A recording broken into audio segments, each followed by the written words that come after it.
Where no one goes hungry. Where no one wakes in the morning asking if there will be food today. We will live in a world where no child has to die of Diseases we know how to cure. and where proper health care Is a lifelong right for us all. We will live in a world where everyone goes to school And education gives us the knowledge And skills. for a fulfilling life. We will live in a world where all girls and all women have equal opportunities to thrive. and be powerful and safe. We cannot succeed if half the world is headed back. We will live in a world where all people can get clean water and proper toilets at home, At school, and at work. We will live in a world where there's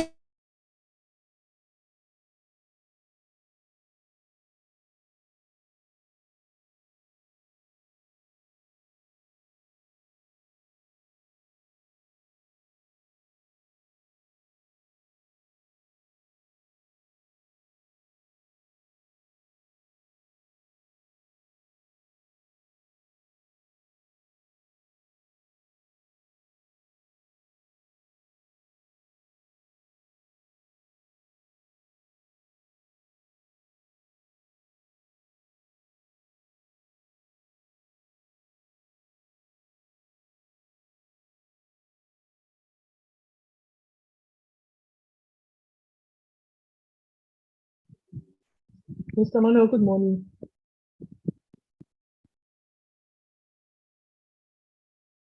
Mr. Manuel, can you hear me?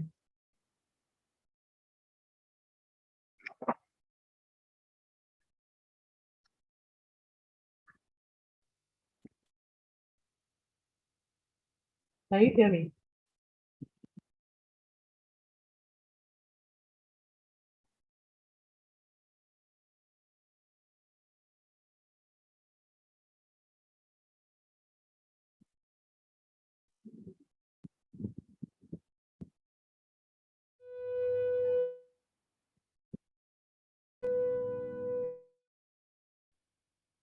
The first generation to end extreme poverty. the generation most determined To fight injustice and inequalities. The generation that saves the planet. How it will get done. For everyone. Behind. We will live in a world Where nobody Poverty. Where no one goes hungry. where no one wakes in the morning asking if there will be food today. die of Diseases we know how to cure. and where proper health care We will live in a world where everyone goes to school and education gives us the knowledge And skills. for a fulfilling life. We will live in a world where all girls and all women have equal opportunities to thrive. And be powerful and safe. We cannot succeed if half the world is headed back. we will live in a world Where all people can get clean water and proper toilets at home, At school, and at work. We will live in a world where there's sustainable energy for everyone. Heat, light, and power for the whole planet. Without destroying the planet. We'll live in a world where economies prosper. a new wealth. lead to decent jobs For everyone. and we will live in a world where our industry Our infrastructure and our Used to make money, but to make all our lives better. we will live in a world Where prejudices and extremes of inequality Are defeated. inside our countries And between different countries. where people live in cities and communities that are safe. Where we replace what we consume. Planet where we put back what we take out. Is decisively rolling back the threat of climate change. where we restore and protect the life in our oceans and seas. Where we restore and protect life on land The forests, Animals. the earth itself. with peace between and inside countries. where all governments are open. And answer to us for what they do at home and abroad. And the justice rules. With everyone equal before the law. Where all countries and we their people. Work together. Partnerships of all kinds. To make these goals a reality. These are the United Nations global goals. For sustainable development. Let's get to work.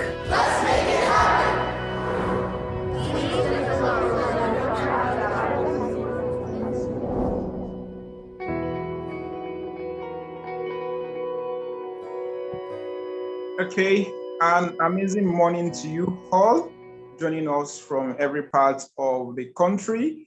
I believe it's been a wonderful week indeed across your different respective locations. And I'm so glad to welcome each and every one of us to the second masterclass session of the SDG Advocate Programme Cohort 3.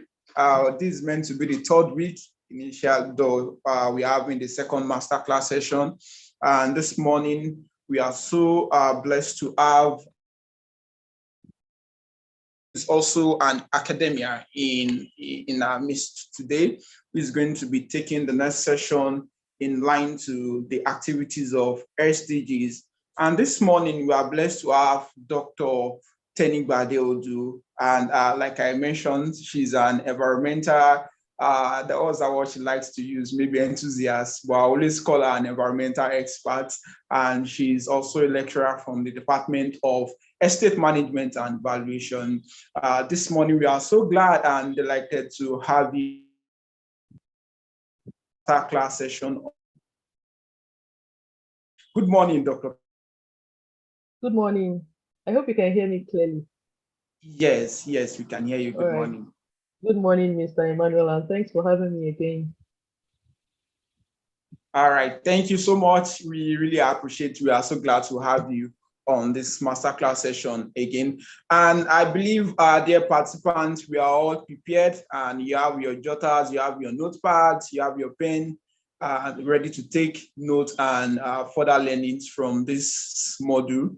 And she's going to be starting the session now for the next Q&A session.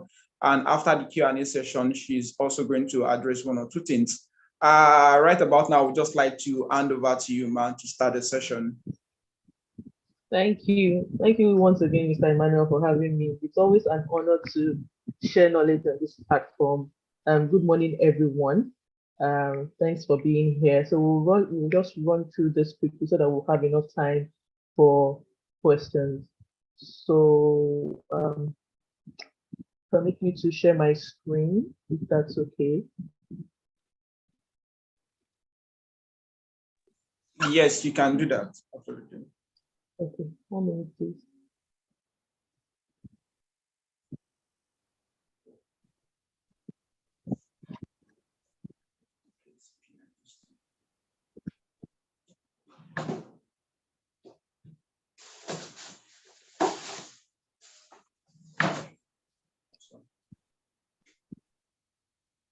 Okay, sorry.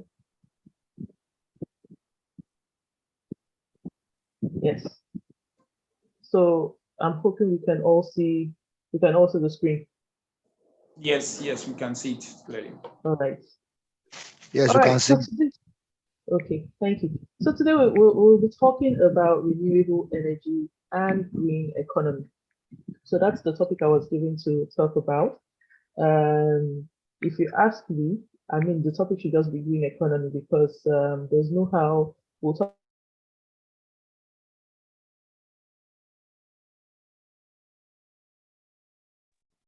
Okay. Am I audible? Can you hear me? Yes, you are audible, Doctor. Okay, yeah. All right. So there's no how we'll talk about green economy and we'll not mention renewable energy because it's such a big topic anyway. So let's just go ahead. All right. So what exactly do we mean by green economy? I don't know how far you've gone or what topics you have treated already, but by now I'm sure that you're all familiar with the Sustainable Development Goals, and that they are largely divided into 3 basic pillars, which are the environmental, the social, and the economic pillar. So a green economy is defined as one that is low carbon, resource efficient, and socially inclusive. Low carbon, resource efficient, and socially inclusive. And if you look at that definition, you find out that it actually covers the 3 pillars of sustainable development. Low carbon, of course, has to do with the environmental aspect. Resource efficient has to do with the economic aspect, and socially inclusive has to do with the social aspect. So what exactly is an economy? I'm sure we have an idea of what green is, but what is an economy?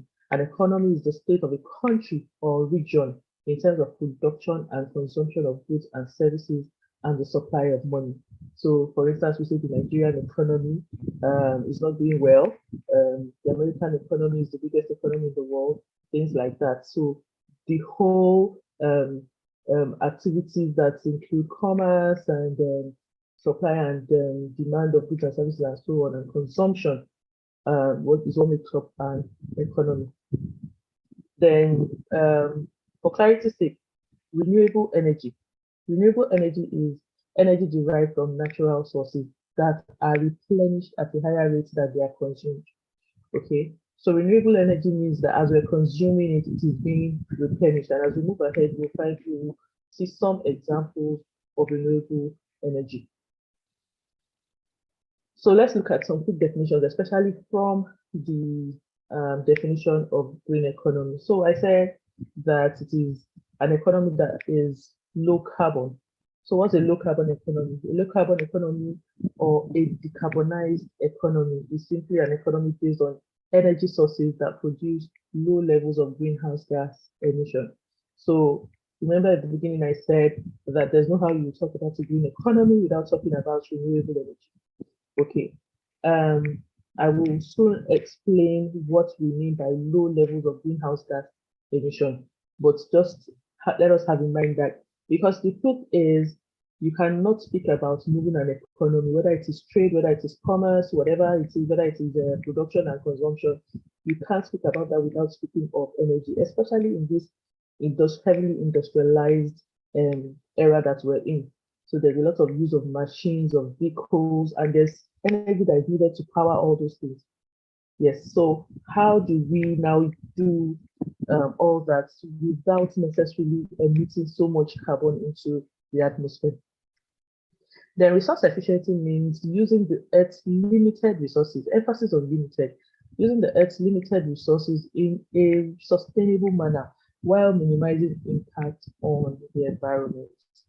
What a lot of people do not understand is that a lot of the resources that are used, whether it's in manufacturing or even for daily life, are actually limited in supply. Okay, what that means is that your crude oil can actually finish. Your iron can actually finish. So all these resources are limited in supply. So resource efficiency is how do we now use them in a sustainable manner? And I'm sure I want to believe that you have been told the definition of sustainable development, which is development that we do now in such a way that we do not jeopardize future generations from being able to also live their lives. So how do we now use our resources now to the effect that we do not use them up and leave an incoming generation stranded? Then social inclusion. Social inclusion is the process of improving the terms of participation in society, particularly for people who are disadvantaged, through enhancing opportunities, access to resources, voice, and respect for rights. So basically, social inclusion means that whatever we're doing, whether it's for production, whether it's in rendering of services, whether it's the sales of goods, whatever it is we're doing, we have considered that there are various people at various levels with various needs who also have to be catered for.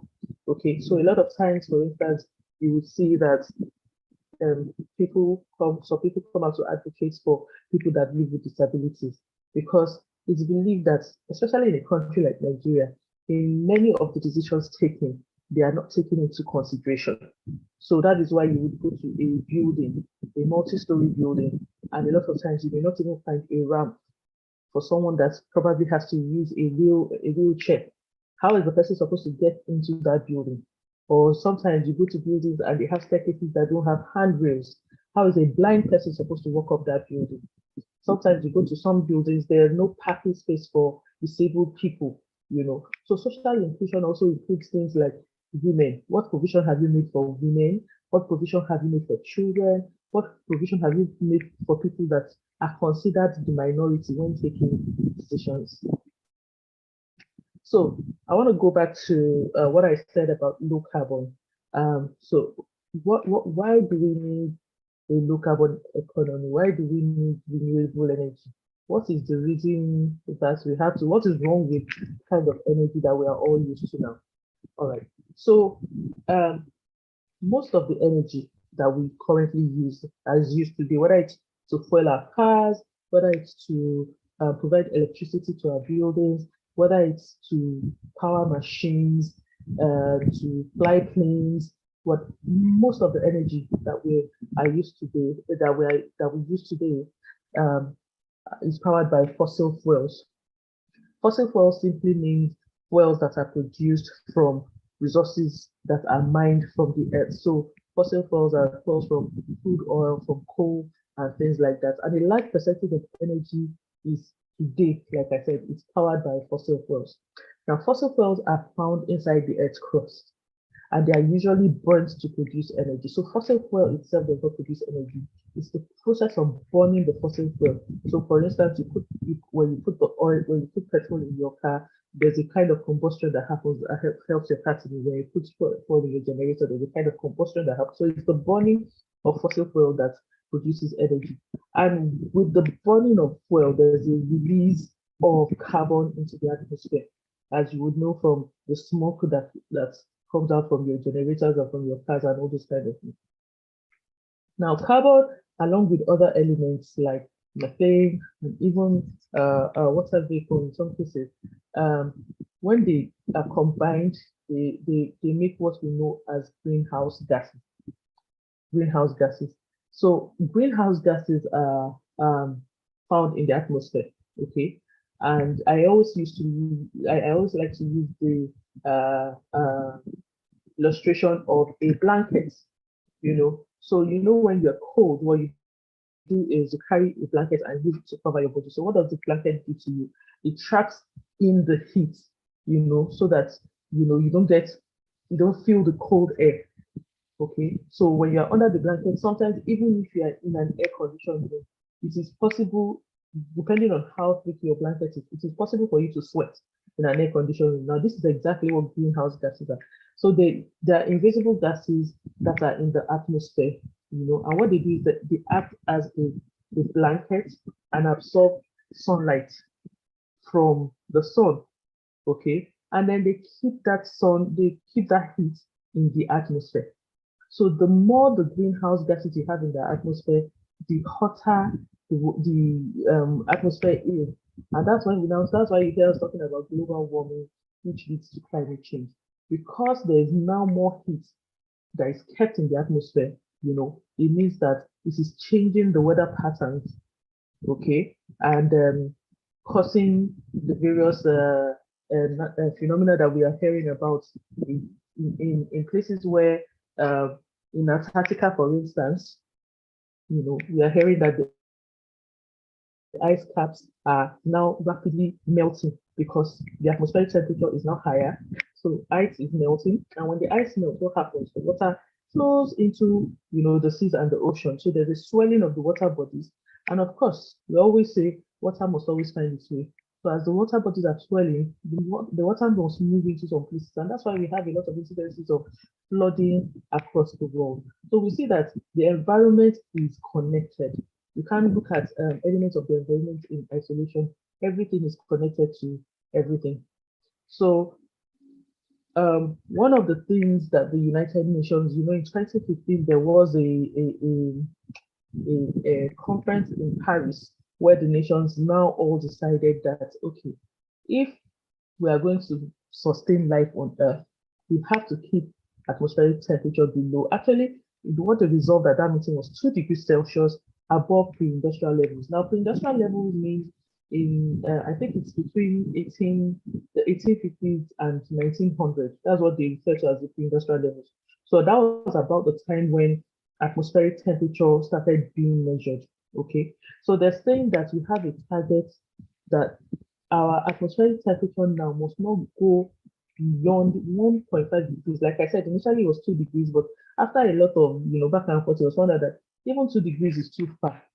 So 1.5 degrees Celsius above pre-industrial levels. So let's assume the temperature in pre-industrial levels was X degrees Celsius.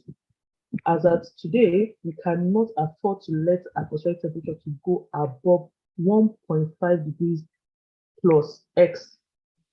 So everything we're doing, talking about renewable energy, low carbon, decarbonization of the environment and all that, is to make sure that our global temperature does not rise above 1.5 degrees Celsius, above the pre-industrial levels. Now, I have a quick quiz based on what I just said that I would like you to answer. Just give me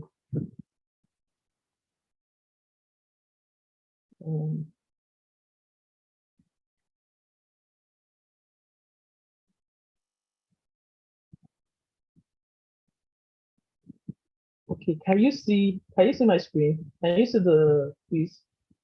Mr. Manuel, can you see the quiz? Yes, yes, we can see it. Okay.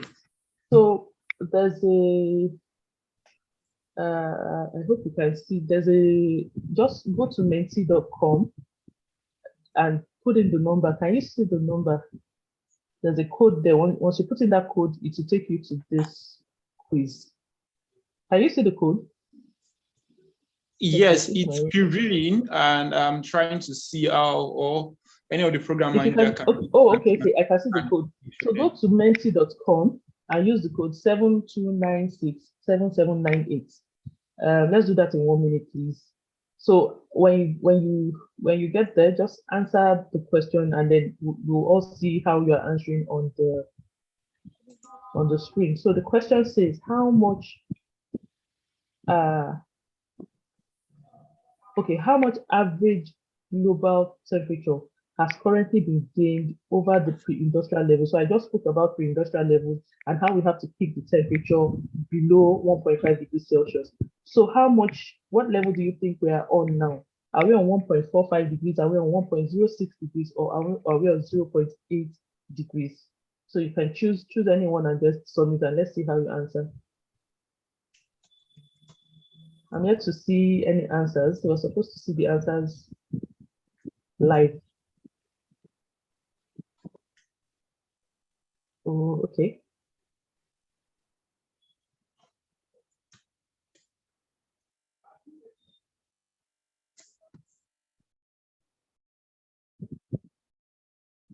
Okay, so we'll just wait a few more seconds.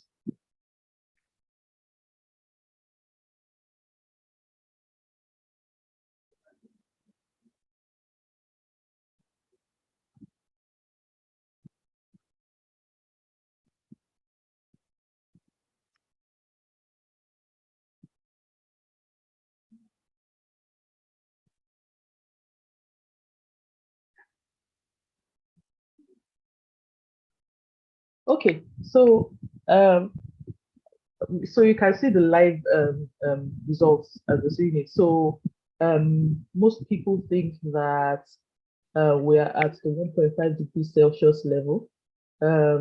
Next is the 1.06 degrees Celsius, and then the 0.8 degrees Celsius. All right, so let's go back to the presentation.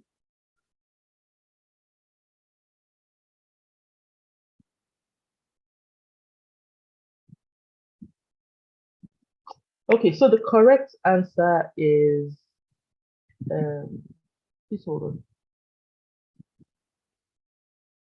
Okay, the correct answer is 1.06 degrees Celsius. So we are currently at about 1.06, so between 1.06 and 1.1 degrees Celsius. So we can see that we have a very, very tiny window. And you know what science is saying is that anything above that, the Earth may not be able to sustain life again. So it's kind of an emergency. It's kind of an emergency. So what exactly are these fossil fuels that we're trying to avoid? As I said before, there are things that are usually extracted. There are energy sources which are generated from resources that are extracted from the Earth's crust. Okay, and this picture here shows some examples of fossil fuel. So we have coal, we have oil, whether it's your petrol, whether it's your diesel, as long as they're generated from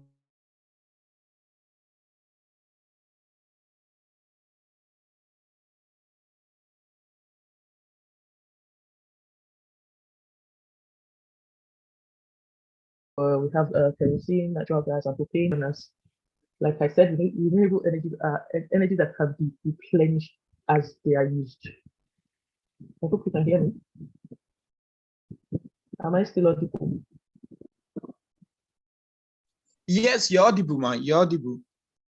Okay, so renewable energy is energy that is replenished as they're used. I think the most popular one that everybody is used to right now are the solar energy, which uses photovoltaic solar panels to capture sunlight and convert it into energy through an inverter and stores it in batteries for use. We also have the wind energy. I'm sure we have seen these wind turbines here and there. Then we have geothermal energy, which is energy which is sourced from the heat which is in the earth crust and converted to electricity. We have hydro energy, which is what we all knew growing up in Nigeria. When we talk of the different dams in Nigeria, like Kainji Dam, like Shiroro Dam, that's the kind of electricity we get from there. Then we have biomass. Biomass energy is any energy that is gotten from organic organisms. So whether it's from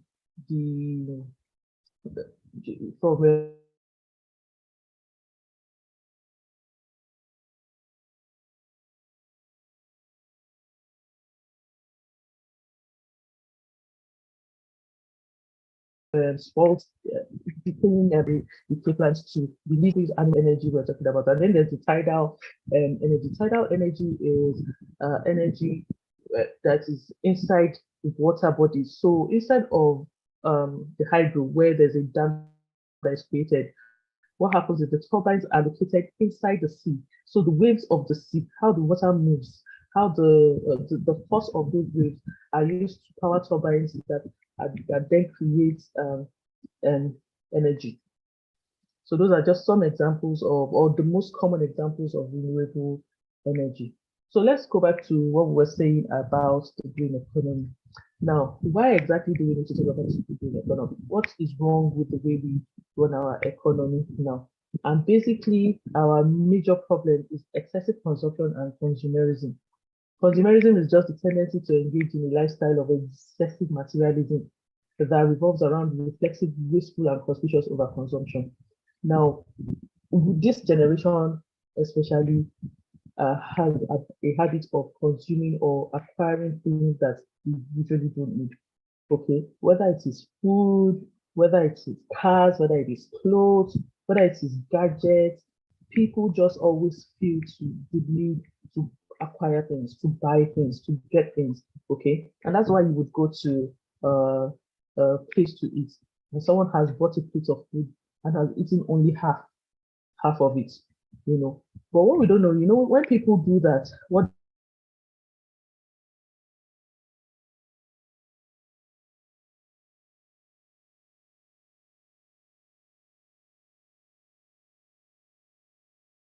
they think is, after all, it's my money. I did not collect the money to buy the food from. The thing that I want you to take away from this training is you cannot afford to. In the beginning, I said the environment is connected. What you do in one place is always affecting something in another. So you can't afford to look at things in silos, bigger picture. So yes, you bought a plate of food with your money, but have you thought of the fact that it took somebody time and money, to plant or to cultivate or whatever it is, to produce that food, okay? And then he did it for a purpose and has stressed the natural resources, because the space that was used to plant that food could have been used for something else, okay? And then you have wasted the food. So it has gone to waste. That's food that someone else could have eaten, and now they have to find another source. So somehow that thing you are doing is putting an effect on the next person. There's also the problem of, okay, waste. Where do we pour this waste? What's the effect of this waste that we are discarding? What is the effect on the economy? Okay.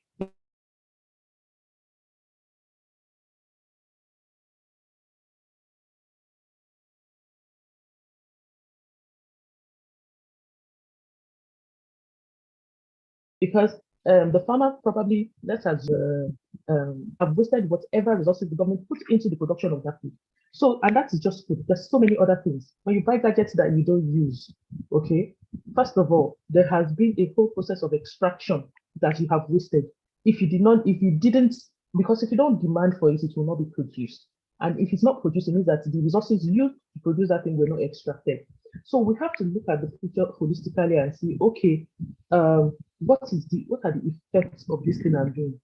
When you say, after all, I'm paying postpaid bills on my electricity use. Therefore, I can afford to put on my air conditioner, go to work in the morning and come back so that my room is cool.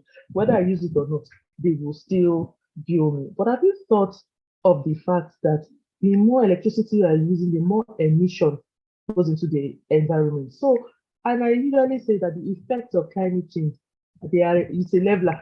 It does not choose who it wants to affect. It won't say because this person is rich, is this person I want to affect the more, or because this person is rich, I will not affect this person. It affects everybody equally.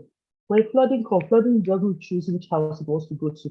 Okay, when the wildfires come, it doesn't choose which house it wants to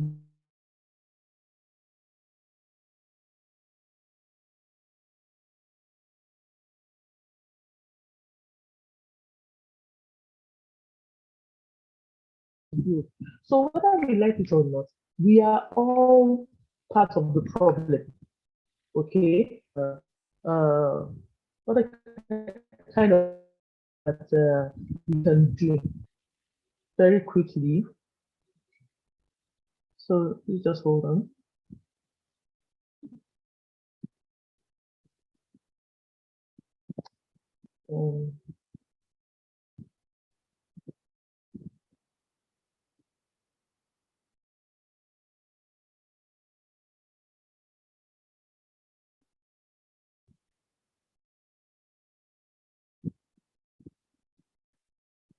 Okay.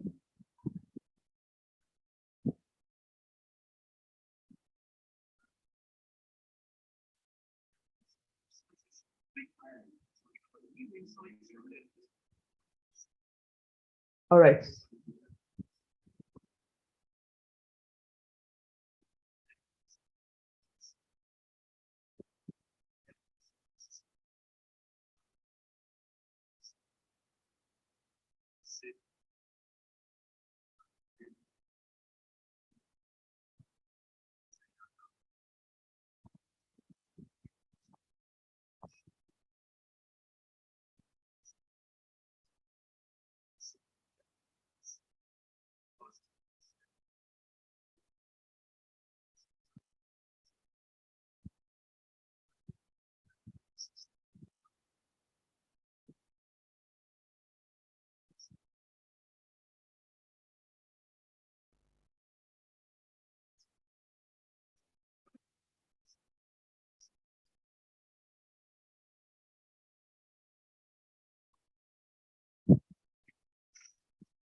Okay.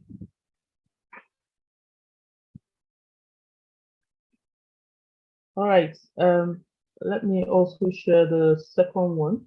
It's also a very short. It's also a very short video.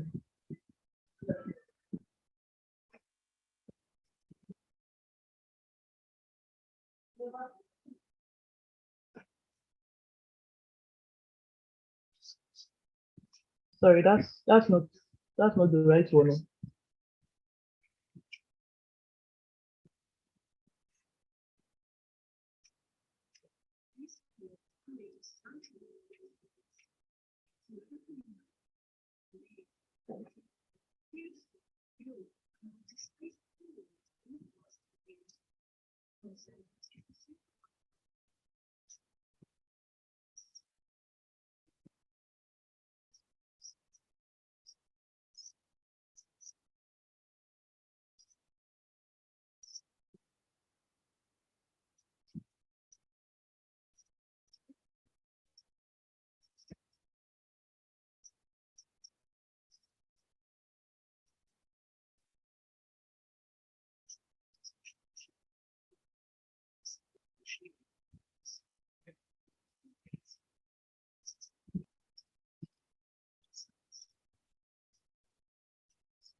Okay,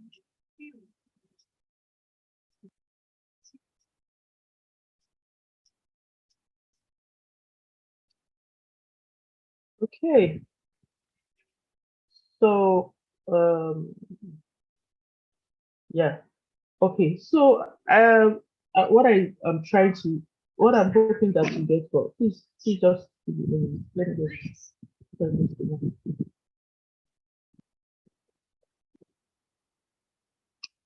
All right, so what I'm hoping that you get from those two videos is the elements of green economy that we talked about. So remember we said it's an economy that is characterized by low carbon, social inclusion, and resource efficiency. Okay, so resource efficiency and the low carbon in this case is that they are taking waste, which would ordinarily also constitute a problem for the environment, and they have now turned them into a resource. Now, in the case of the bean, which is the fuel that is made out of olive waste, for instance, you see that they are using those things as an alternative to diesel. Okay, diesel is a fossil fuel energy, which also means that diesel is one of the contributors to greenhouse gas. Okay, so somebody has now found a business that will reduce greenhouse gas, and also the cost of extraction is, in fact, as a matter of fact, it's like you're carrying waste, which would have been a problem, and then you are turning it into a new resource. Okay, so there's the carbon, there's the low carbon aspect of it. There's the resource efficiency resource efficiency aspect of it, which means that they are not extracting new resources to create energy. They're creating energy out of waste. And then there's also the social inclusion aspect of it. I hope you were able to understand the social inclusion aspect of it. They were saying that the thing costs about half the price of diesel. So people that wouldn't have been able to heat their houses ordinarily because they cannot afford diesel can now heat their homes for half the price. Okay, so it means that someone has thought about the people at the lower end of the ladder to say, okay, how will these people, I mean, winter is coming, how are these people going to heat their houses? Now, when we go to the other video too, the flip-flop art, the first time I saw that video, I loved it so much because it seems to be solving so many problems at the same time. Okay, so you will find out, I don't know if you have done your advocacy has talked about life in water and life on land, but we found out that one of the threats to life in water, that is aquatic animals, is plastic. Whatever plastic that we use always somehow has the way of finding its way into the water bodies, where sea life, ingest it, and that's why every now and then you're seeing one turtle washed up to shore, one whale washed up to shore. When they open them up, there's a lot of plastic, straws, all those kind of things in them. So what these guys do is they have people that go and pick up used flip-flops, okay? And that is a form of social inclusion. The kind of people they use are people that maybe would not have had anything to do, would have been struggling to eat.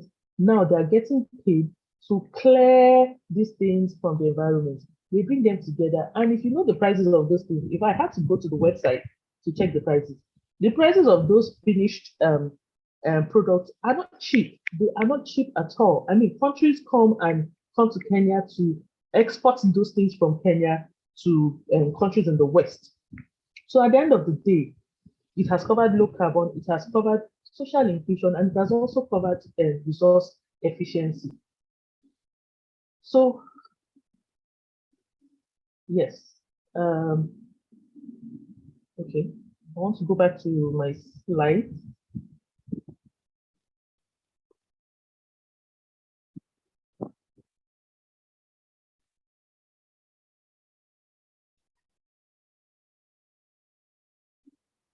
All right. So I also have these pictures here, which I wanted to talk about briefly. Now, up here, the floor mats, what I'm trying to show here are the floor mats. There's a company in Ibadan, so that we don't think that those ones are outside Nigeria, nothing is happening in Nigeria. There's a lot happening in Nigeria. Now, there's a company in Ibadan, it's owned by a young lady, and the name of the company is Freetown. And what she does is that she goes around and collects used tires. So, that has also been in recent years, that has also been a problem for us. The used tires littered everywhere around. So she collects these used tires and then she processes them and repurposes them into floor mats. So you see these floor mats that you're seeing, those are some of our products. They're made out of used tires. She munches them. There's a whole process for it. She has a factory. And then she produces these beautiful floor tiles, which are also used in sports centers. Some people even use them as maybe for their compounds, to landscape their compounds. So what in doing this, what has she done? You can see that the element of low carbon has also been covered. Why? Because but sometimes these tires are burnt. Before now, what used to be done is that they will gather everything and they will go and burn them. And the burning of tires also releases carbon into the atmosphere, which is what we don't want. Okay, and that's even apart from the other kind of pollution that happens when they litter the place, And now she has people that actually go around and pick these tires for her. She has people that work at her factory, so that's social inclusion and then resource efficiency as well. And the lower picture is a farm. Whether you like it or not, it's one thing that is difficult to believe is that there's any part of this Lagos where you can actually have a farm, because Lagos land is highly commercialized, but this farm you're seeing is in Lagos.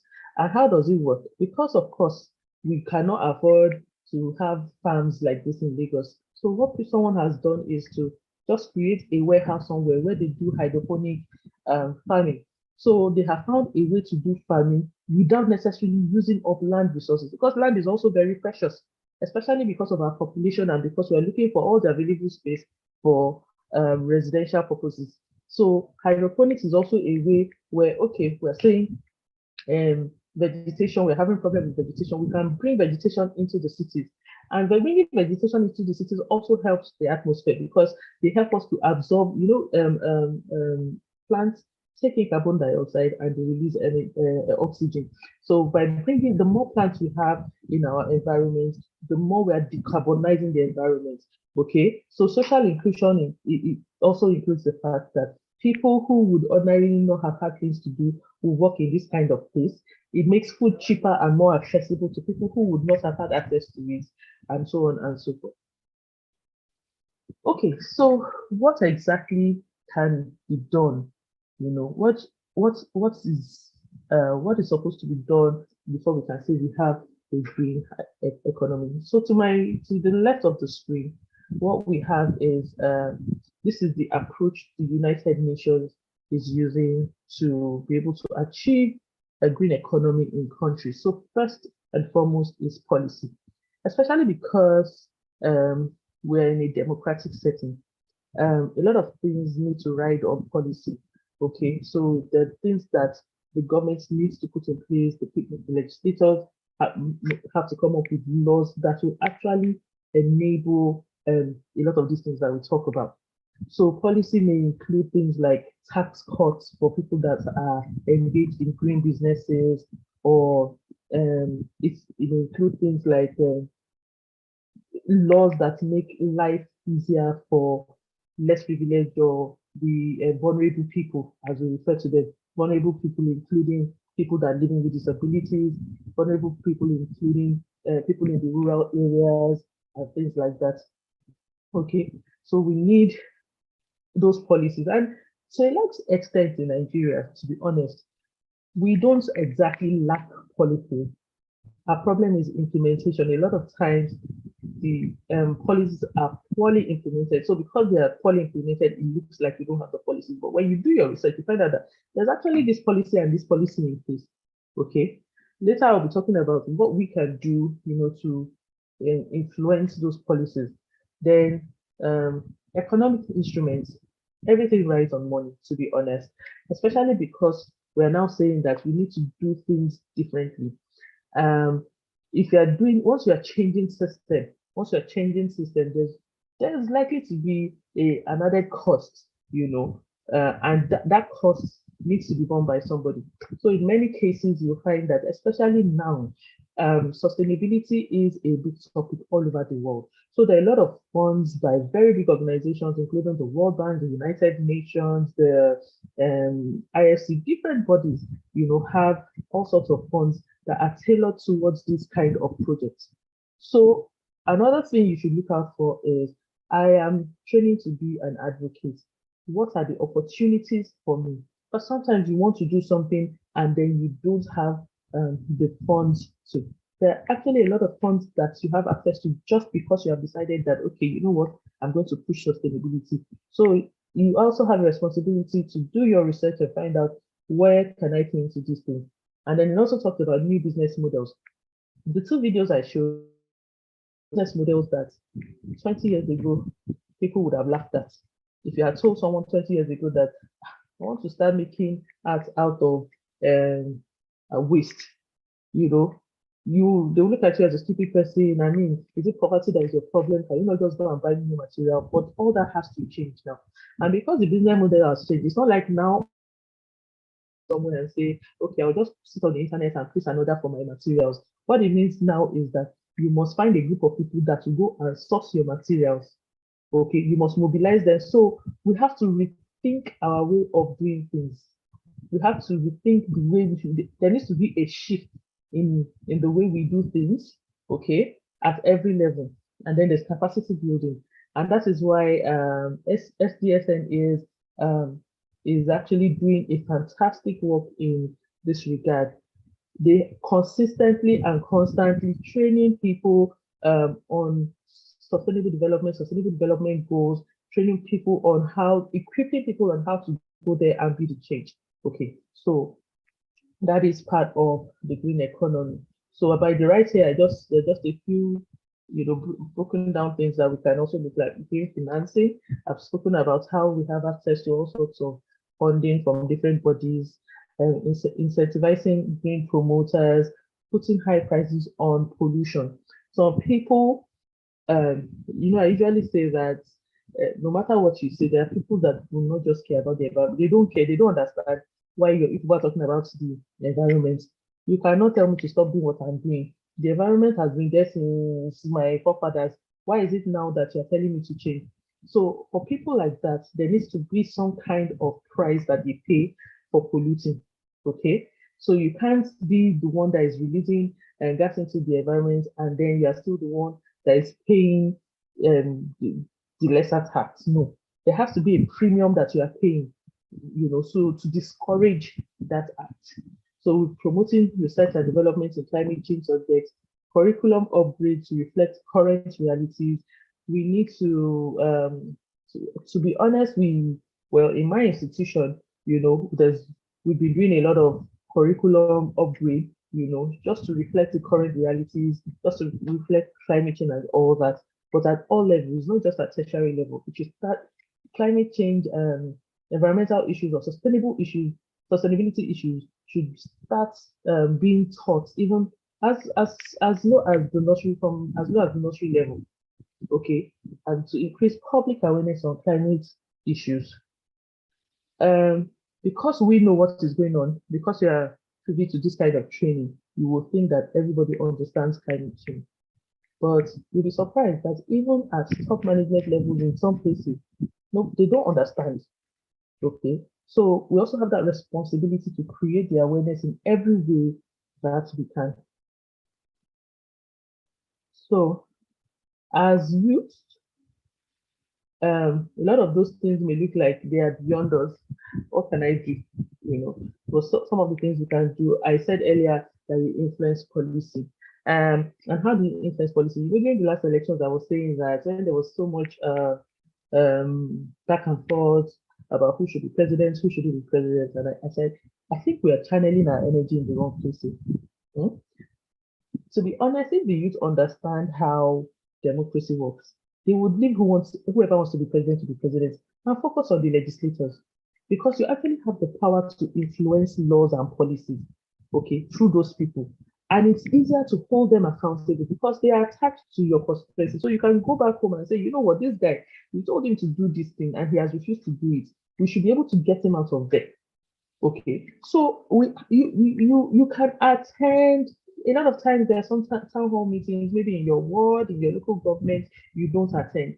Those are the kind of places where you can bring this up. You can write to your legislator, the legislator covering your area, to say, look, I want you to promote this kind of bill, and we'll work with you to see it to conclusion. So you can write opinion pieces, whether in blogs or in newspapers, speak about things that are happening, so that we can create that awareness and we can put it out there. Green innovation is, like I said, climate change is a leveler, and climate change has got everybody thinking. And if you go on the internet, you go on, on YouTube or Google, you see resources of what people are doing. I mean, look at there was another guy, I think he is from Ivory Coast or so, that I saw, who is using coconut shells to create cooking fuel. The video was too long, so I chose not to show that one, but you can go online and check it. And he said he just thought of something new. And in that video, he said, he was showing the process, and he said, I add a secret ingredient, which he did not mention. Okay, so let's, as long as we think, we can actually come up with those ideas of what we can do to create the change that we want to see. Then unlearn, learn, and relearn. That simply means that, like I said, models have to change. The way we do things have to change. You have to put everything in perspective. And the funny thing is, once you understand this thing, it becomes a part of you. You don't even know where you say. I remember buying snacks from a lady some weeks ago, and she packed the snack in a styrofoam pack. And I said to her, but you can actually make paper packs instead of the styrofoam pack, and it will look nicer than this.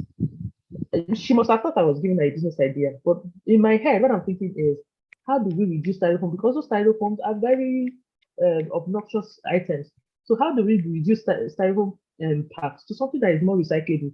Brown paper is very easily degradable, or it's easier to degrade than styrofoam packs.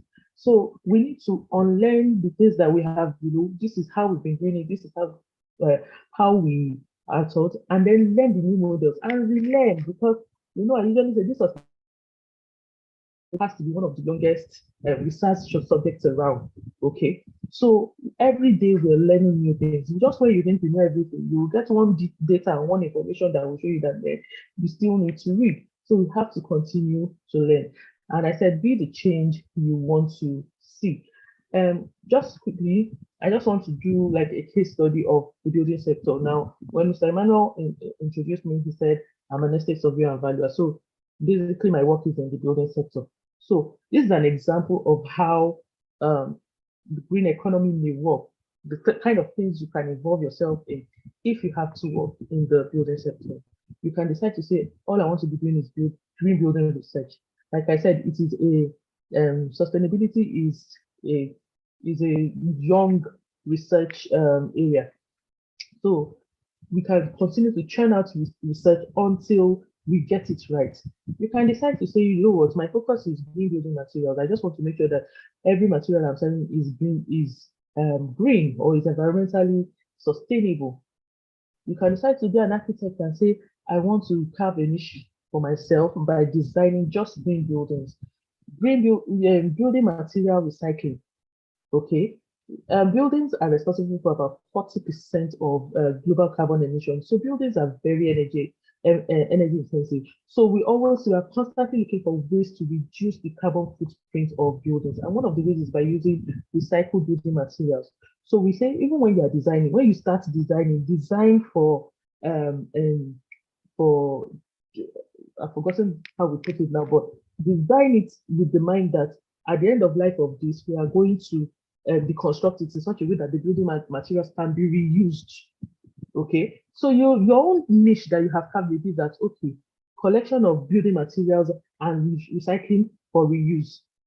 Energy efficient appliances, you may say, okay, what I like to do is buying and selling, but I'm going to focus on buying and selling only energy efficient appliances. And there are a lot of that in the market now, energy efficient washing machines, fridges, air conditioners that don't use as much energy as other things.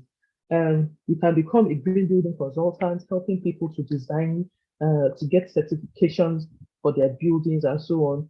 You can decide to become a solar energy technician, or you can just simply be an advocate for a greener built environment. So those are some of the things that we can do. And this is just one sector. So in your own sector, you can go and find out, what can I do to promote a green economy? So I've come to the end of my presentation. Thank you for listening, and I'll be taking questions now.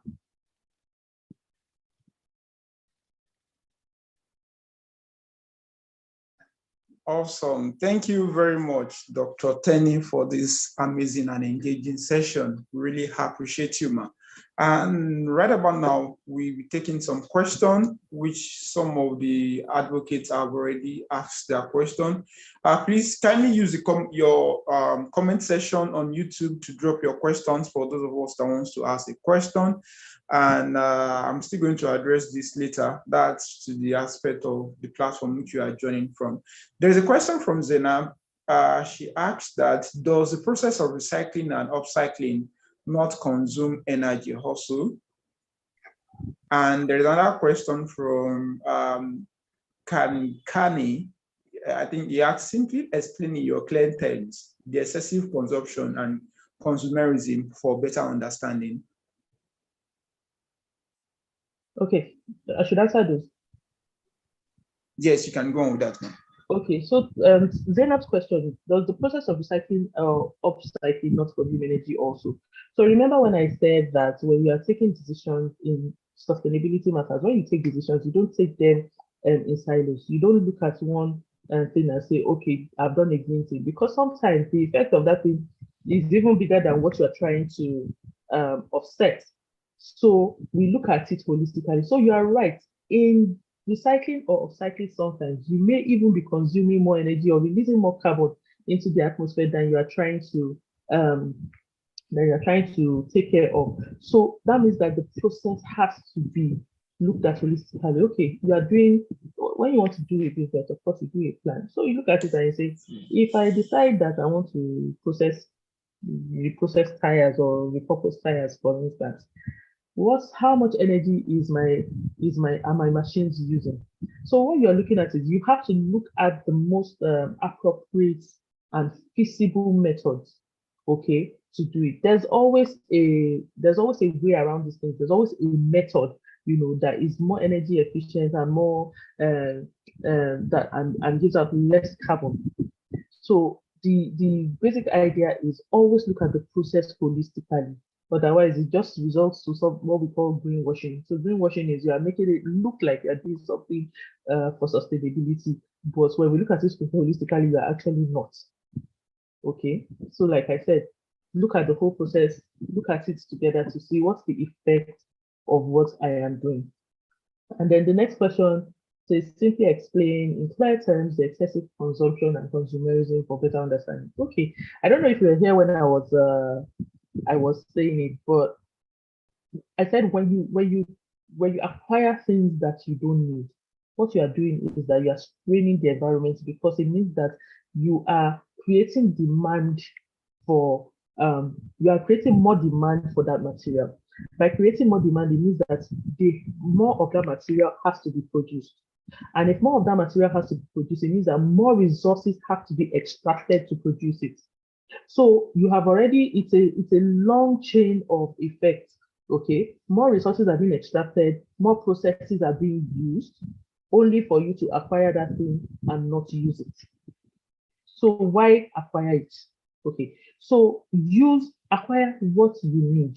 Why does one person need to have 3 cars if they're going to drive them maybe once in 2 weeks each?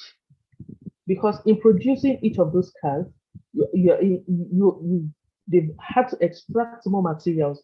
In extracting more materials, they've had to stress the environment. Remember that we said that a lot of these resources are limited. So they're extracting the limited resources, and they're probably using high energy intensive methods to extract them. So it means we're going through this stress. Everybody is just paying for your lavish lifestyle that you're not using. So that's what we mean by excessive consumption and consumerism. Buying things, and I use the example of food. Why do you buy a plate of food and then eat half of it and throw the other half away? Why didn't you just buy the much that you could eat? Because in producing that food, the environment has been strained in many regards. So that's what I meant by excessive consumerism. Okay, thank you very Is there any much, other Dr. question? Yes, there is another question from James Oba. He asks that how can we simply measure Nigerian carbon footprints? And measuring Nigerian carbon footprints also asks that we can direct that to individual carbon footprints. Or basically, you can just summarize and share more knowledge in line to carbon footprints. Okay, so carbon footprint, like you said, you can't, we don't measure carbon footprints as a whole. So carbon footprints of what? Okay, you can measure the carbon footprints of anything. Like I said, I am from the building sector. So when we measure carbon footprint, we use something called the life cycle assessment. So we assess the property or the building, and the process of assessment starts from material extraction. Okay, so for instance, the extraction of limestone for cement. So we take account of the carbon that it takes to extract cement, limestone, to convert it to cement, to transport it to the site, to the construction site, and then the building process. And then we'll now take also cognizance of the operation of the building. So if the building is meant to last 50 or 60 years, for instance, the carbon that will be emitted throughout 50 or 60 years, through lighting, through heating, through cooling, through ventilation, we take account of that carbon. And then we also take account of the carbon that will be emitted when the property is finally deconstructed or demolished. So all that put together is what we call the carbon footprint of a building. So you can measure the carbon footprint of a car, of a production line, or something like that. So it's a very technical thing. There are some databases that Nigeria has. I think if you check places like the climate change there's a Nigerian climate change website. I think they have some data where you can get carbon emission statistics.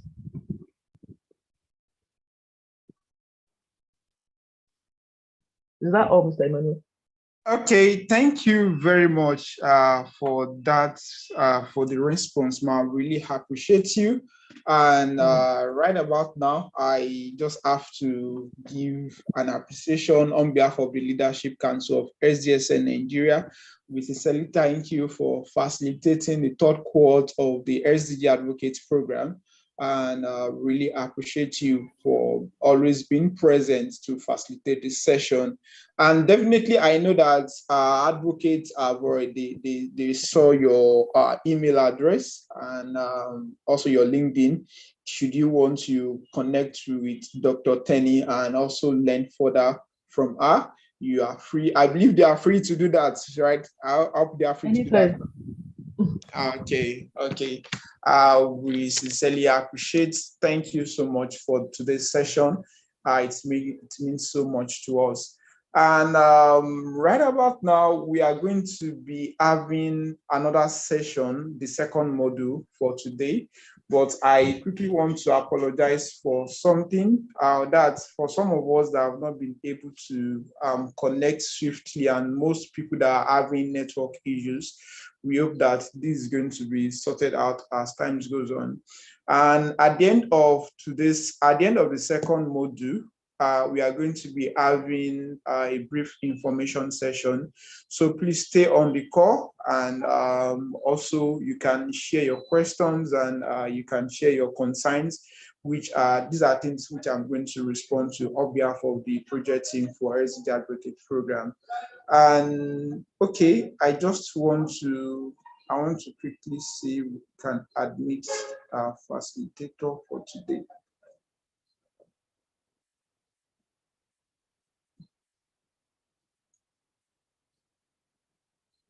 So for those of us that have been joining, and I know this has been an insightful session for us, and you just have to make good use of it, good use of the knowledge that is being shared. And beyond the masterclass session, you also have to propagate the news across to your network, to people that are very close to you, your household. You have to share this information with them. I know many of us here are hearing about green economy for the very first time. We still have the aspect of circular economy. which we are going to treat and has to do with the 5 R's of circular economy. But generally, we always talk about the 3 R's. So next week, we are going to talk more about the circular economy aspect. But the next session we'll be having now is going to be on climate action and environmental sustainability. I'm just trying to wait to have a facilitator on the call while he commences the session on climate action and environmental sustainability. Please just stay on the call shortly while he jumps on the call.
Okay, while we have the second facilitator join us to commence to the second session for today, I will just go ahead and share some information which is in line to the major requests, and we've been receiving some I don't want to say complaints, I would say major area of concerns.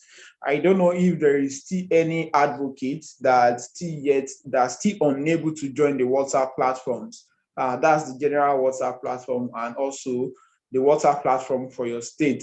So if you're unable to join the WhatsApp platform, please reach out to the communication manager. She's going to add you directly. She's going to add you directly to the WhatsApp platform. And at this stage which we are proceeding, we are getting closer to the phase 2. But you also have to remember that at the middle of the phase 1, we are going to be having an assessment. Both we are going to be having 2 assessments for this phase 1, and it forms 70% of your score of your grading for the phase 1, and this also adds up to the final score. And I would also like to speak about the Own a School project.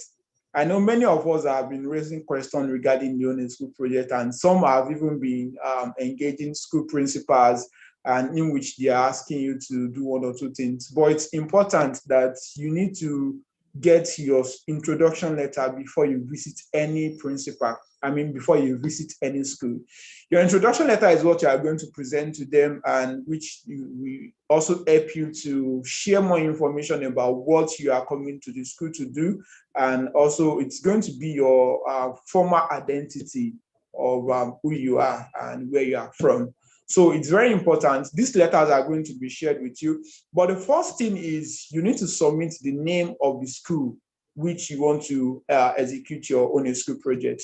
After you've submitted the name of the school, the program managers are going to review the names that are submitted. I remember I said this during the onboarding session, that if 2 advocates submit the same school, the first advocate that submitted that school is the person they are going to approve the school for. No 2 advocates are to work in the same school. So the second advocate will have to look for another school. But most importantly, the school you are working with has to be within 5-kilometer radius from your locale, maybe your workplace or where you live, where you reside, basically. So I will share more information after the second module. I would like to introduce our facilitator for today, and who is an industry expert. Okay, who should we submit the name? I'm going to address, there's a link which you are to submit the names of schools which you want to work with. Everything has a submission link anyway. That's fine. I'll share more insight on that after the second module for today. Right about now, we are moving to the second module on climate solutions and environmental sustainability. We have an expert in our midst. I call him the Green King, and I always call him the Green King. He is the founder and CEO of Plug-in Nigeria, and we are blessed to have Mr. Mayokun Iyamolere on this call this morning. Good morning, Mr. Mayokun. It's so good to have you on this call.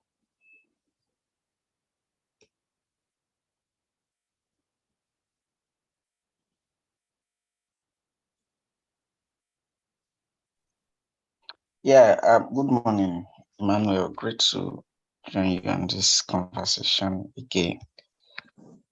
Sorry I came late.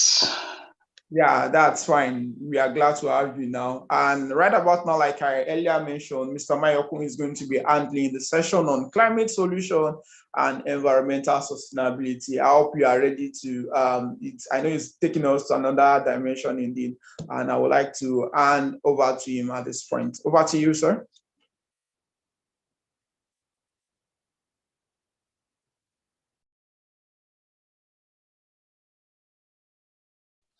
Okay, yeah, thank you very much, Emmanuel. Good morning, everyone. Good morning, Ruth. Good morning, Oladipupo. Good morning, Many. Good morning, Israel. Good morning, Falakemi. Good morning, Zainab. Good morning, David. Good morning, Label Consults. Good morning, Charles. So Good morning. Say this name that you are reading out, they actually sneaked into this platform because none of them are supposed to be on this platform. I don't know how they sneaked in. You know, in secondary schools those years, they always say that some people sneaked into the school. So they sneaked in, but the admin was supposed to put them out, but we are giving them the grace. And I said I was going to apologize. I know from tomorrow, you are going to be connecting on Zoom. You are not going to be connecting on YouTube as you are doing currently. The program managers, the technical team are working on that as we speak. So please, we just want you to bear it for now. It's already been resolved. All right, over to you, Mr. Mayokun. Yeah, thank you for the privilege to be sneaked in. Interesting. Well, I'll still greet everyone. Good morning, Charles. Good morning, Haviza, and good morning, Charles, again. I'm sorry I may not be able to put on my video. It's quite indecent here. I'm like in a village, not really village though, but yeah, let's just leave it as it's indecent here. And I have to be around family and still make this presentation. So I'm at risk of being founded where I'm hiding right now by family members, but please bear with me. And Emmanuel, please, you pardon me. Is Emmanuel still on the call? Yes, I'm on the call. Oh, okay. You put your video. Yeah, and I'm so sorry. I'm a bit tired this morning. I have family engagements and all that. So I wanted to merge one of my previous presentations with a new one, but I was not able to do that, though I was still able to create a new slide. So I would so the topic is climate solutions and environmental sustainability. So I just want to run you guys quickly through a previous presentation I had done with Emmanuel on environmental sustainability. Emmanuel, how many minutes do I have? You have 40 minutes from here. 40 minutes from now. Okay, great.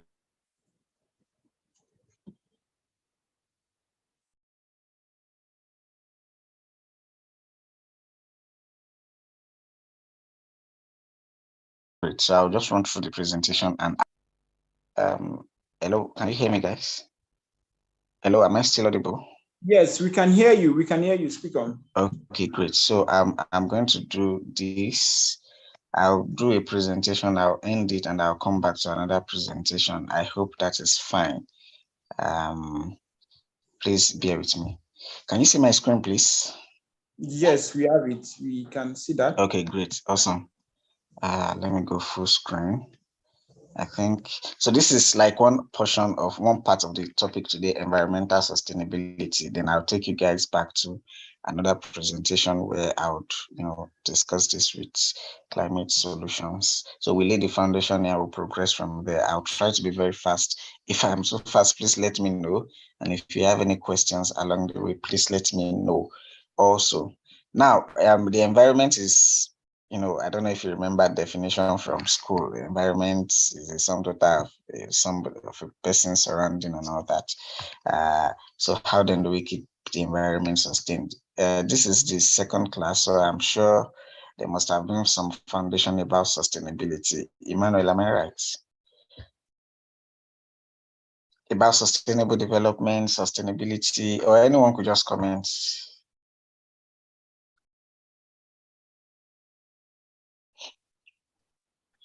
Nobody's commenting. Okay, we are with you. We are with you. They might not be able to unmute their mic due to the fact that okay. Yeah, okay. I understand. Yeah, please, if you want to pass any comments, just do I'll be glued to the chat room. So, environmental sustainability basically deals with sustaining our environment, keeping our environment sustained, managing our environment in responsible manners, such that we would not take so much from the environment that the environment is not able to replenish in time, and provide us with enough resources to still continue to live as humans, and beyond us, also for people or children, our children and their children's children, and all of that. So I'll just quickly proceed from here. I like to begin my conversations around environmental sustainability with this. So let's go on a journey around the universe. Okay, there's a message in the chat room. Where with you? Thank you, Charles. Yeah, great to know. In case you have been part of my presentation before, please bear with me. So hold on tightly to your self-esteem as we go on. You don't want to lose it in space. And I'm asking a question here. What is your place in the universe? How important and significant do you think you are? So I would like you to comment about my last question. I'd like to read a few comments. How important and significant do you think you are in the universe? I just want to read your responses quickly.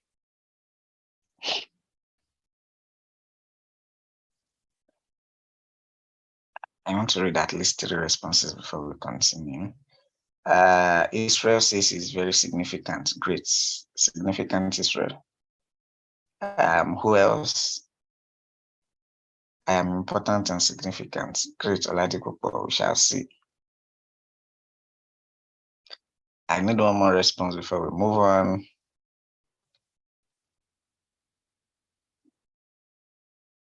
I am a guardian of the galaxy. Okay, Charles. Nice one. Haviza, very significant. Okay, awesome. I think we are very important from roots. I think I was created to solve a problem. That's from many. Okay, awesome. So let's move.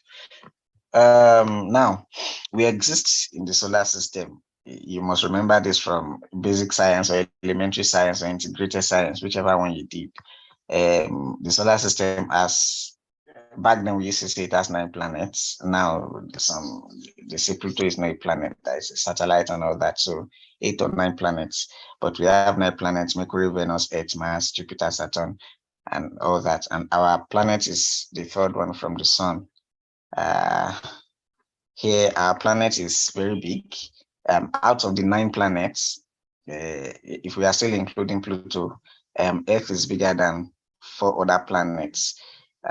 Here, as you can see in the image, I hope you can see my images. Yes, we can. Awesome. Thank you. Sorry, I like a lot of feedback, so I know we're on the same page. And here, the Earth is bigger than some other planets. Here, the Earth is smaller than some other planets. So you see the planets that are bigger than the Earth here. We have Jupiter, Saturn, Uranus, and Neptune. So let's do a quick feedback. How many planets are bigger than the Earth? From the 9, how many are bigger than the Earth? That's from the remaining 8. How many are bigger than the Earth, and how many are smaller than the Earth?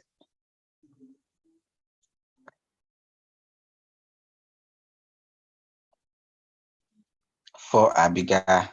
Thank you, Roots. And how many are smaller?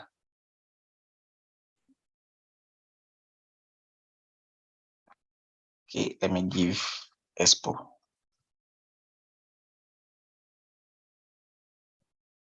Okay, 4 smaller, 4 bigger. So the Earth is like in the middle. Awesome. Thank you guys for your response. Okay, so yet it's small besides some other planets. And here, remember that the solar system is powered by the sun, our one and only sun. And you can see the picture of the sun here, and you can see all the 9 planets. You can see their size relative to the sun. See how very small the Earth is as compared to the sun. So when the sun is shining sometimes and you are like, this one wants to roast us or it wants to boil us or fry us or something, you see how very big the sun is. So imagine all of these things on one side of all of this big and big, very big sun shining on this very tiny Earth. So you understand why we get exposed so much, or why the heat from the sun is so much. And some of you may know that we are not even directly exposed to the rays from the sun, because if we are directly exposed, we are going to be totally fried. So imagine, look at the picture of Earth here, the size of Earth as compared to the sun. So a quick question: how many Earths do you think we can, derive from the sun? If we want to pick out certain number of Earths from the sun, how many Earths do you think we make up the sun? If you want to do a calculation for that.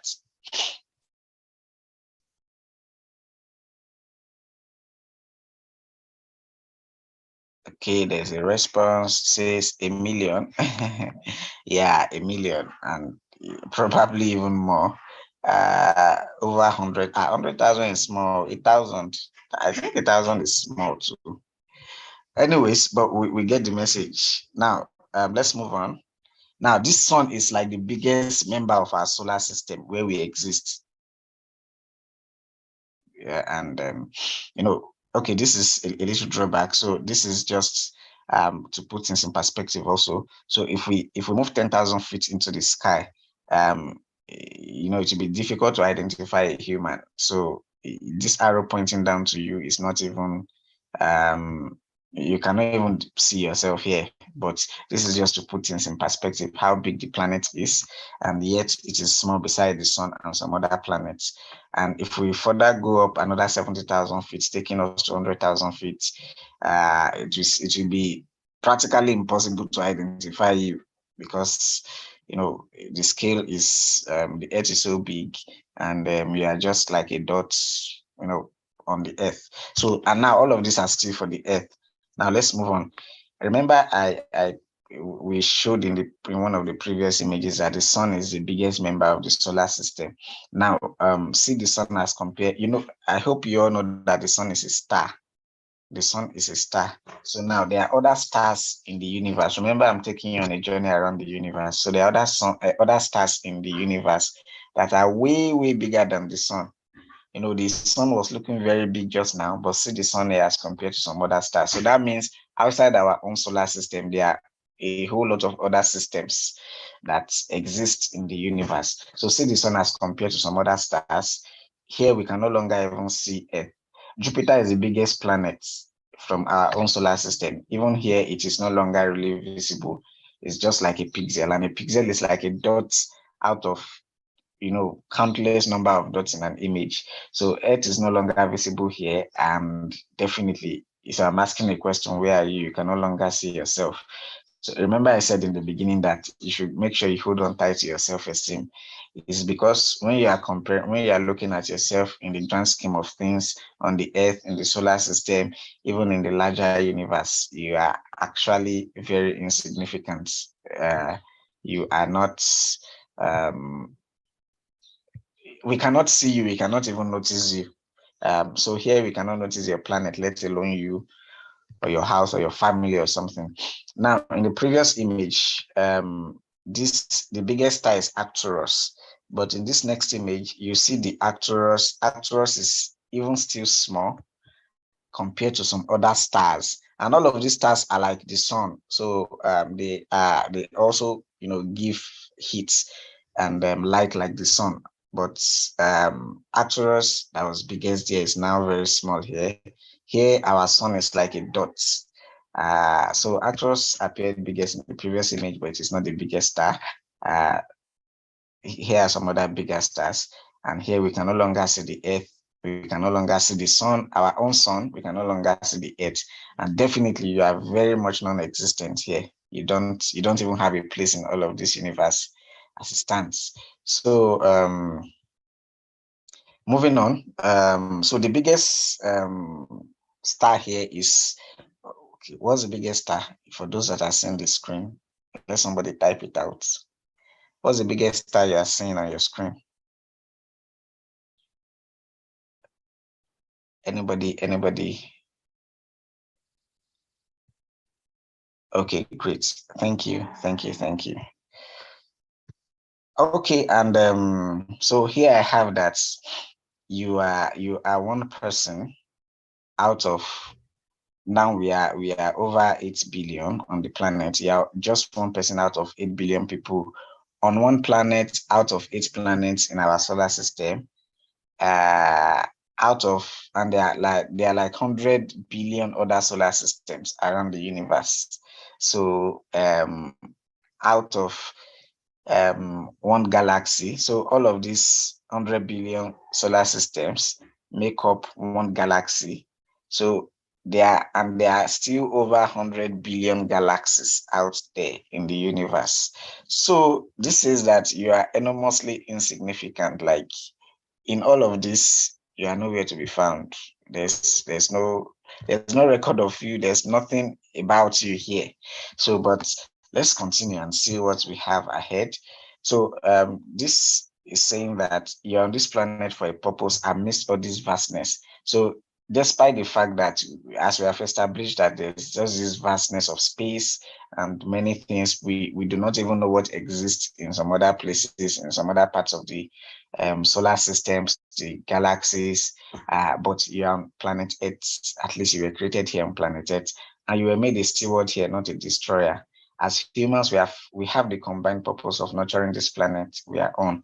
For if we don't and hurt it instead, we are simply rendering ourselves less significant in space and time around the universe. So we exist. There's no question about that. But now we are threatening our own existence because of the planet wherein we exist. And that is like the whole focus of this environmental sustainability we are talking about. How can we stop threatening our own existence as humans? We as humans are threatening our own existence as humans. How can we stop that? How can we better sustain the environment such that we don't even become less and less significant in all of this universe? So I'm taking you back here. I established earlier that we are probably very insignificant, but in all of this vastness, we still have our unique features. So out of 100 billion galaxies, out of 100 billion star systems, out of 8 billion people around the universe, you have your own unique genetic makeup. You are unique, at least as far as we know, on this planet and across the universe. You have, set of genes that distinguish you from every other person. Your thumbprint is for you alone. You do not share thumbprint with any other person around the universe. So that means you are distinct. And again, you have the ability to feel emotions. You can create art, you can write a song, and you can love, and you can love people, and you can be loved by others. So this is, you are enormously significant. But beyond this, you are even much more significant when you care for the planet, this planet that we are all on together. And the reason is because caring for the planet, so I'm going to stop this here. Caring for the planet, like I mentioned earlier, helps us to keep things in check as humans, helps us to keep the planet in check so that we don't further render ourselves as insignificant. So with all of this that we have discussed, do you think if planet Earth gets destroyed today, do you think the universe will really feel shaken up by it? With everything I've just exposed you to, so I need a yes or no response. If our planet gets destroyed today, like if we become non-existent, do you think the universe will feel it or will miss us? Okay, sorry. sorry, I just quickly want to share an information. For those of us on YouTube and you are not so convenient to YouTube, you want to join via the Zoom session, the Zoom session is open for you now to join. So you can migrate to Zoom, and the link has been shared on the general platform for the quotes. And I also know that they are also going to share it on YouTube again for you to join. So for those who are not really comfortable with YouTube, you can migrate to the Zoom platform now. Thank you. Thank you, Mr. Mayok. I'm done. All right, sir. All right. So please come to Zoom so we can chat here. And if I could get some of the responses on Zoom too, that would be great. So yeah, thank you for your responses. No. So nobody thinks we are significant or that the universe will really miss us. And that's the truth. That's the truth. So the fact that out of all of these many things that is just out there that we don't know about, we are privileged to still be part of existence. We are privileged to be part of creation. We are privileged, to have life. We are privileged to, even in our own solar system, we are the only planet with life that is known. And, it's a huge privilege, and it's something that we should see as sacred. It's something that we should see as, spiritual, beyond just existing. It's something we should connect to and, feel that essence. And now we are relating with our planet. We are handling our planet we are handling our planet with disregard, with disdain, with disrespect, and we are just taking off the planet just to meet our own needs, and we're harming the planet in the process. And as we are doing this, we are losing our core essence as as life that exists. We are abusing the privilege of existing in this whole big universe. This was supposed to be an exercise, but I don't think we have time for that. So as much as we are stewards of the environment, we're in charge, but we are also simple members of the ecosystem on the planet. And one thing that we always forget as humans is that on this planet, we are members. We are not even landlords. We are not landlords because some people think, because I don't know if I'm a Christian and we have the story of creation is that man was put in charge of the planet and all that. But man was also created to be a part of the planet. Other things were even created before man. Yes, man was brought as the more intelligent one to safeguard every other thing that has been created. But it does not really make man the landlord in this case, because man's existence is dependent on the existence of other members of the planet. So even in a landlord-tenant scenario, well, depending on the situation, but the landlord even gets his pay, gets some of his sustenance from the tenants. So our existence is dependent on other members of the ecosystem. We cannot exist if these other members are not there. And all these other members we are talking about are the plants and animals, the mountains, the seas, the oceans, the rivers. So when we are making our plans or carrying out activities for our benefits, we must keep in mind that every other element that makes up the planet as a help us to stay alive as men. And this is very true, whether you believe it or not. The planet does not need humans to survive. Humans need the planet to survive. So if all of us humans get off this planet today, nothing is going to happen really. Yes, everywhere we get bushy, everywhere we get, animals would be everywhere and all that, but they will exist in their own space and they will not be destroying the planet. They will exist naturally. And the planet will continue to function without humans. But if all these other elements are not there, man can definitely not survive.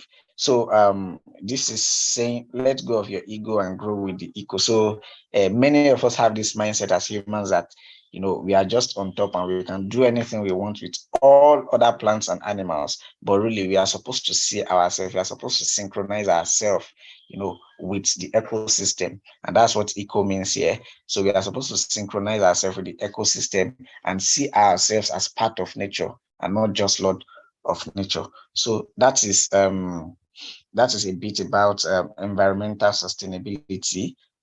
So we are not done. I mentioned that I'm going to do 2 presentations. I could not merge them quickly enough for this presentation. So that is the first part. I don't know if anybody has any question now. would be a good time to ask before we go to the second presentation. Can you still see my screen, please? Yes, we can see your screen. So please, if you have a question, just use the comment section or you raise your hand. The admin will give you access to ask your questions. Okay, I can see Steven and up. Okay, Steven, in 30 seconds, please just ask your question. Thank you very much, sir. Now, with this particular theory that man is not necessarily lord of the environment, but rather man is part of the ecosystem, how would you balance it out or explain it to a religious person? Okay. Thank you, Stephen, I guess. Oh, we have large numbers here now, 60 something, cool. So Stephen, now explaining it to a religious person, that I guess you're coming from the angle of man was created to, in quotes, lord over the planet or be in charge and all that. So being in charge does not necessarily mean handling the planets, the planet and all other members of the planet, handling them with disdain or with disregard. Now, you don't even need to do much to explain to a religious person to. So if you find a religious person who you think is manhandling the planet or not doing well enough in,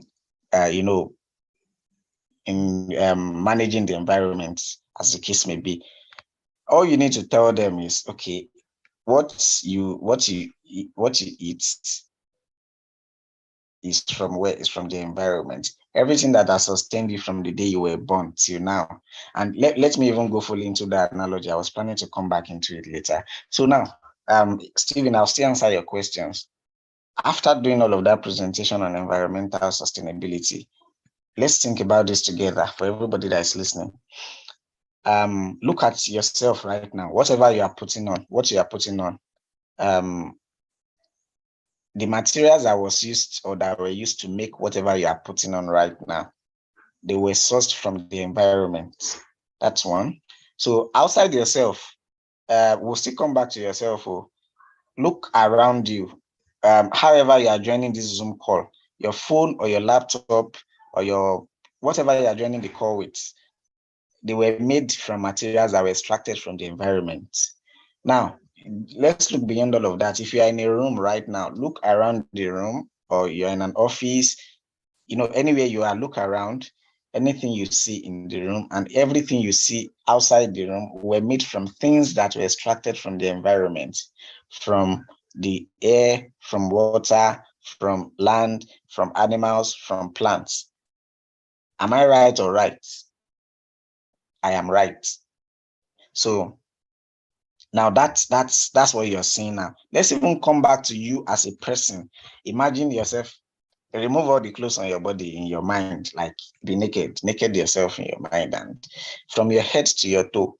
When you were born as a tiny little thing. Maybe you were 2 kg or 3 kg, or you were 1 point something kg. You were born as a very little thing, and now you have grown so much. Every part of your body has increased proportionately. Well, from your head to your toe, you have grown. Everything that has made you grow from the point you were born to the point you are now, how far you have grown, was made possible because you consumed resources from the environment. Am I right or right? So now, even before you were born as a baby, you becoming a fetus or something, your dad and your mom came together and, there was mating, and there was sperm meeting egg, and it became a fetus, it grew. All of that happened because your parents, yourself, grew from being a fetus to a human, from resources that were vetted from the environment. So our sustenance really is from the environment. We cannot exist without the environment.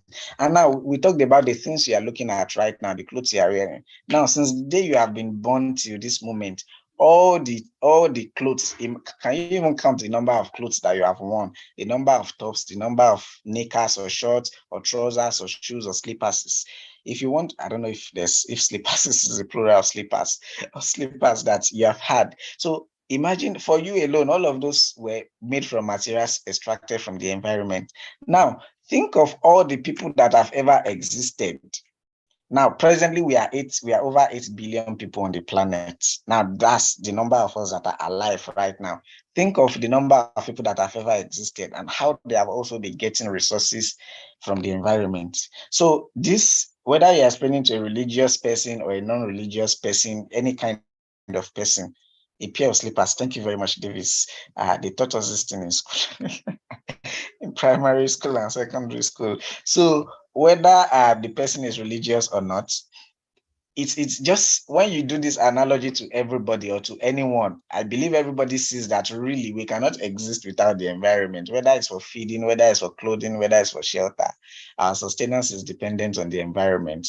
And in the process of creating all of these things that we use to meet our needs for feeding, clothing, and shelter, and every other thing, we are destroying the environment. And that's what is taking us to the bigger conversation of climate solutions and environmental sustainability. Now, all of this talk, climate solution, climate change, and all of that, everything falls under the umbrella of the environment and environmental sustainability. So before we dwell on climate solutions, let's quickly look at climate change. So what is climate change? It's a rapid change in the climate of the Earth, or in the climatic condition of the Earth. For those of you that did a bit of geography, climate is the weather condition of a place over a period of 30, 35, or 40 years. So weather, we all know what weather is. It is raining, it is sun is shining, it is windy, all of those, that's weather. So the average climatic condition of the average weather condition of a place for like 30 to 40 years is what is called climate. Now, if we define climate as the weather condition of a place, the average weather condition for 30 to 40 years, that means that after every 30 to 40 years, we naturally expect that there may be a change in climate. So we expect that there may be a change in climate. That's why we have that time. So if we just say the average weather condition of a place and we say full stop, that's climate, then that means there's no timeline to it, there's no limit to it. But when we now add 30 to 40 years, that means every 30 to 40 years, the climate of a region may change because over time the weather conditions are shifted. But now, so that's climate normally. So climate is supposed to be changing gradually, naturally. But the issue here with climate change, the reason why it is a topical issue so much is that the rate of change is very rapid. The rate of change is very radical than expected or than should be naturally. And that is why it is a big issue. And because of this rapid and radical change in climate, it is causing adverse effects on the environment. Again, let's go back to the beginning. The reason why we are having this climate change now is because we are trying to interact with the planet in ways to get resources that will satisfy or meet our needs as humans. But in the process, we are also destroying the environment, and that's why we are talking about all of this. So sustainability, again, is about meeting our own needs as a people without compromising the ability of future generations to meet their needs. So how can we continue to manage resources on the planet today and still have enough for us tomorrow, and even our children and the children after them will still have enough resources or have access to enough resources? So let me explain in detail, or let me make an attempt to explain why the climate is changing. I'm so sorry, this image is supposed to be fuller than this. Please permit me to stop sharing and share the image in full so we can have a good representation.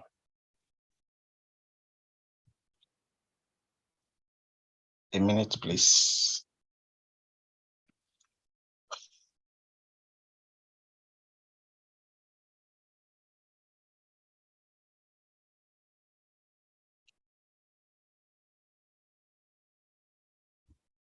Okay, so I'll zoom in here. I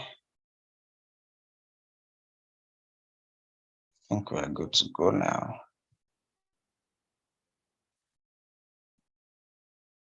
Sure. So can you see my screen, please?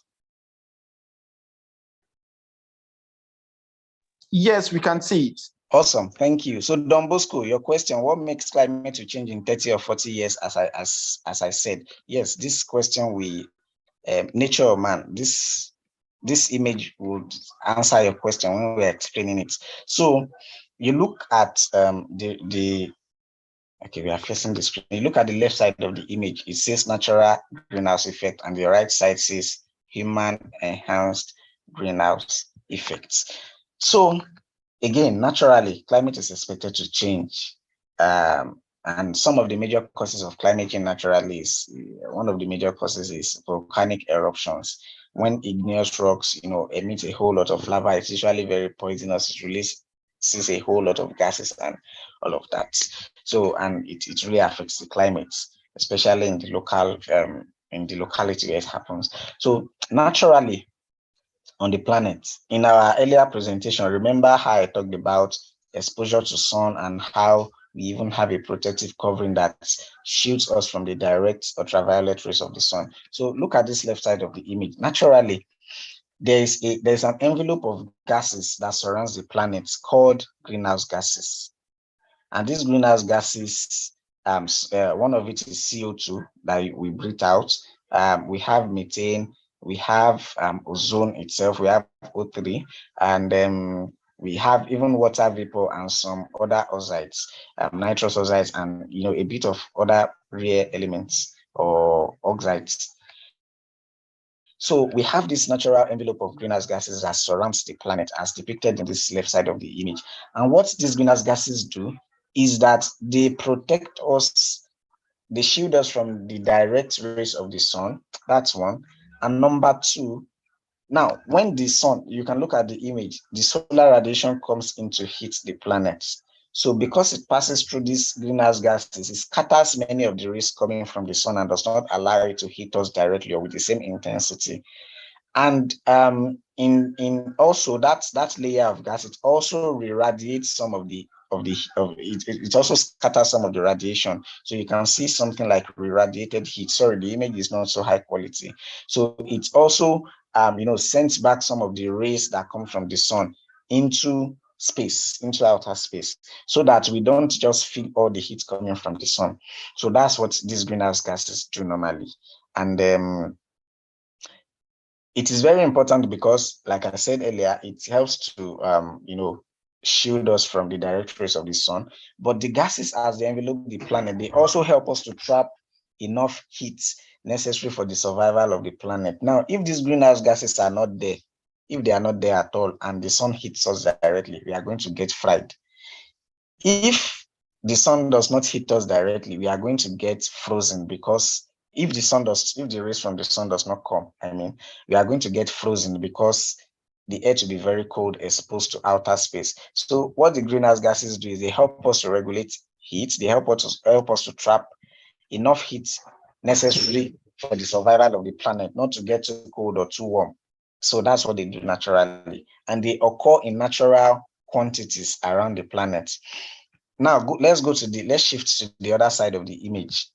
That's the right side. So human enhanced greenhouse effect. Now, remember that we have greenhouse gases in naturally occurring quantities.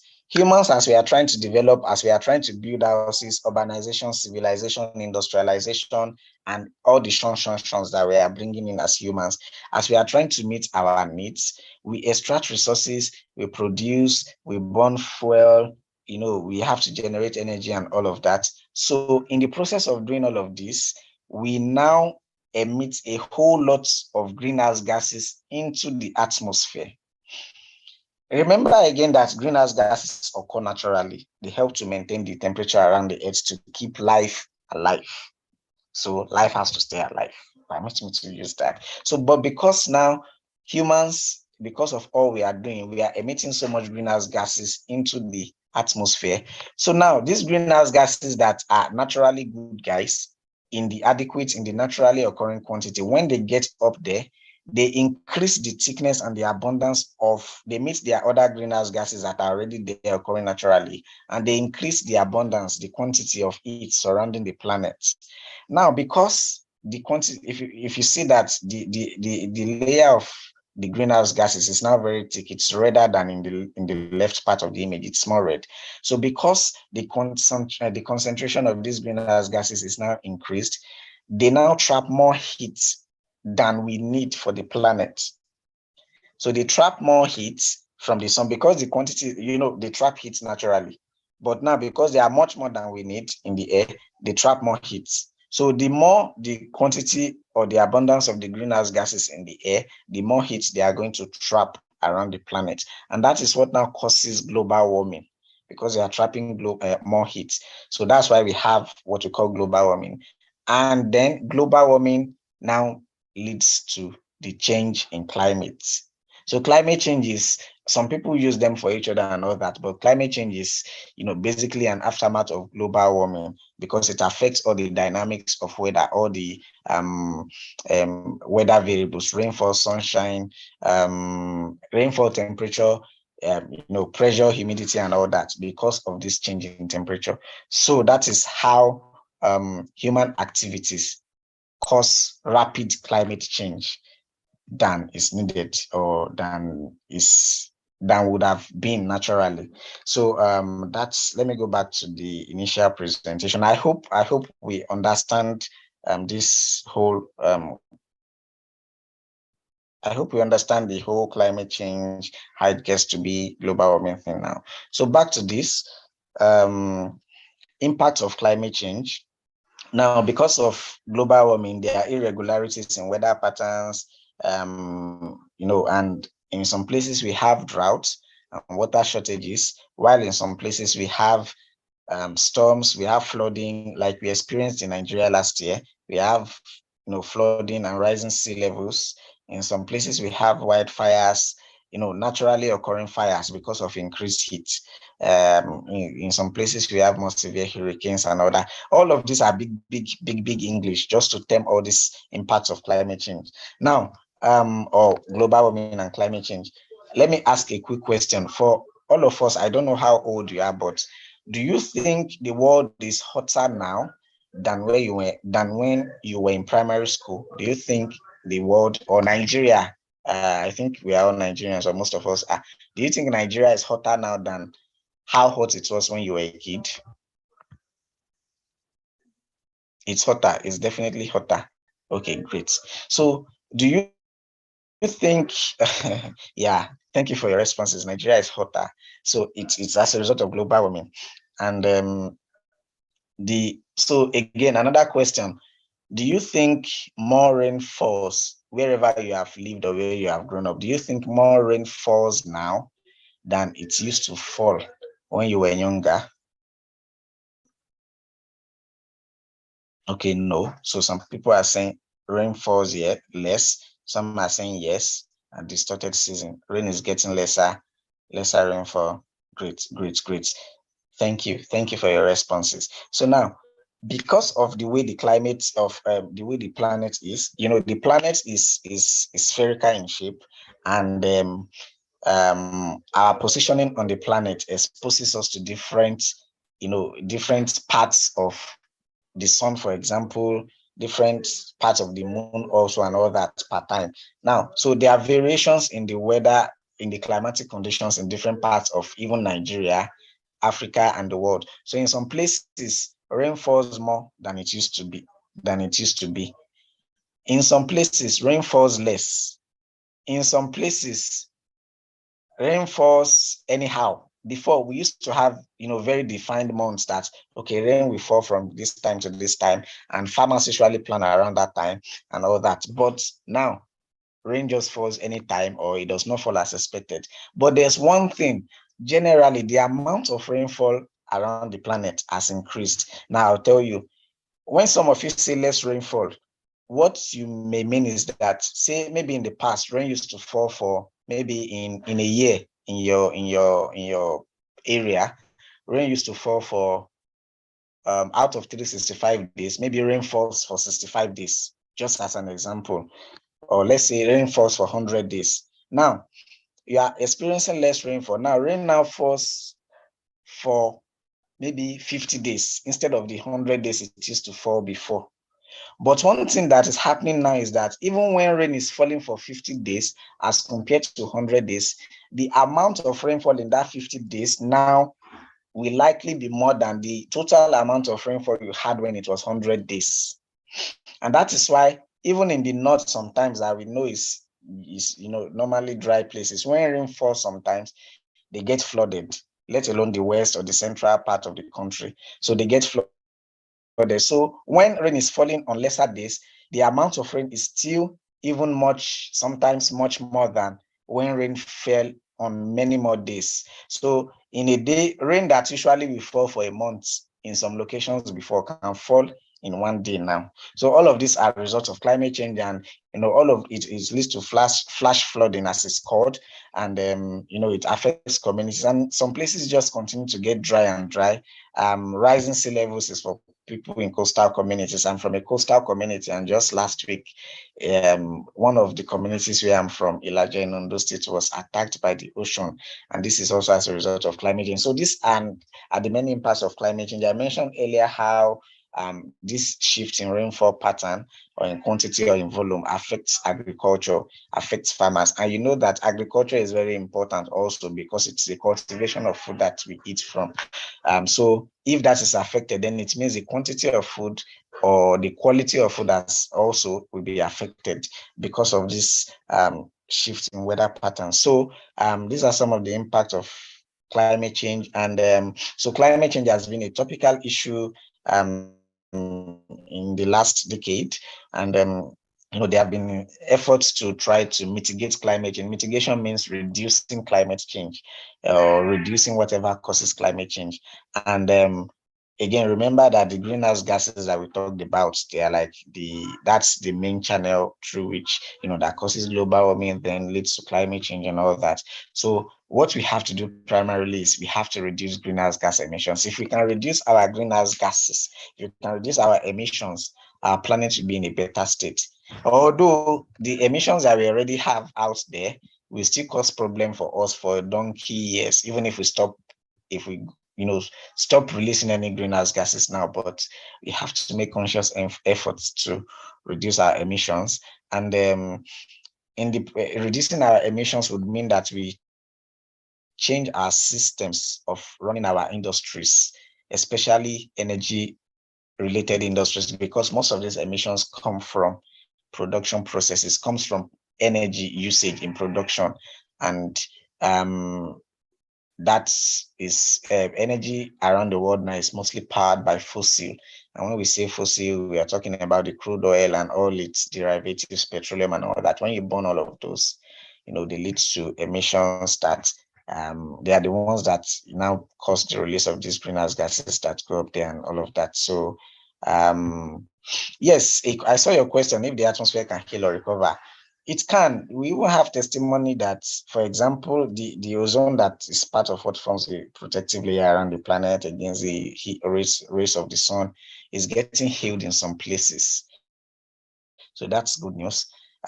So it can heal. It's going to take time, but we have to consciously reduce our emissions, even if the ones we have done before will still affect us, but it will reduce the evil that we are sending out there. So rather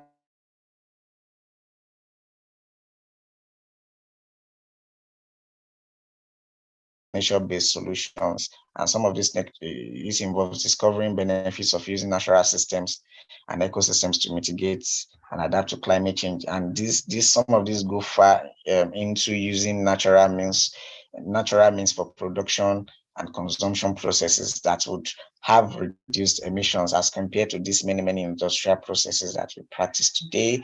And green infrastructure and urban design. Our urban areas, the developed parts of the country or the world, are usually the ones with more emissions because there's more activity going on there. And that's why a country like China is the number one emitting country in the planet. They have over, I think over 20%, followed by USA while Africa as a whole emits just over 30%. That's conversation for another day if we are talking about climate justice. But basically, we all contribute to this, though some people contribute more. But the urban centers, the more developed part of the world, usually contributes more. So if we can find ways to redesign, this more developed part to involve or to have a lot of green infrastructure and green spaces, it would help to reduce all the emissions. Then lifestyle and operational change. I'm going to come back to talk about this: individuals, institutions, and industries. Renewable energy. I think I have a slide on renewable energy here. So renewable energy can also help to reduce our emissions. And primarily now, I mentioned earlier that the world runs more on non-renewable energy, which is fossil and coal, petroleum, and all that. But we are, although in some parts of the world they're already making the gradual switch, but as a planet, as people, as humans, we all have to make the switch to renewable energy gradually. It does not have to be a radical process, but it's something that we have to do if we are going to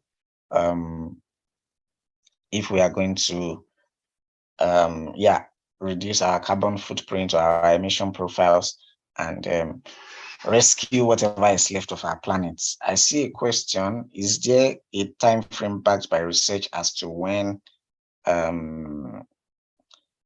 sorry, I missed the question again. Okay, is there a time frame backed by research as to when there will be noticeable improvements in the atmosphere? Well, this question can only be, I think this question can be definitely answered if we are able to cut emissions first. So there's postulations that even if we stop emitting, like we go to zero emissions today, the ones that we have already emitted will still affect the planet for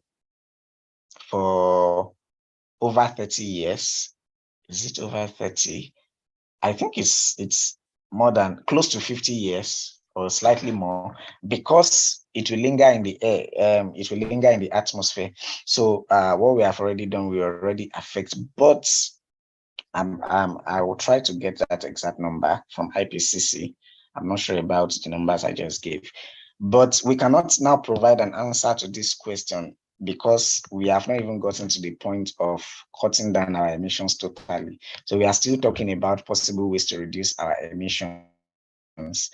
So the point though is that for every effort we make, since we are talking sustainability, it will have an overall impact, even if it's not something we may benefit in our time.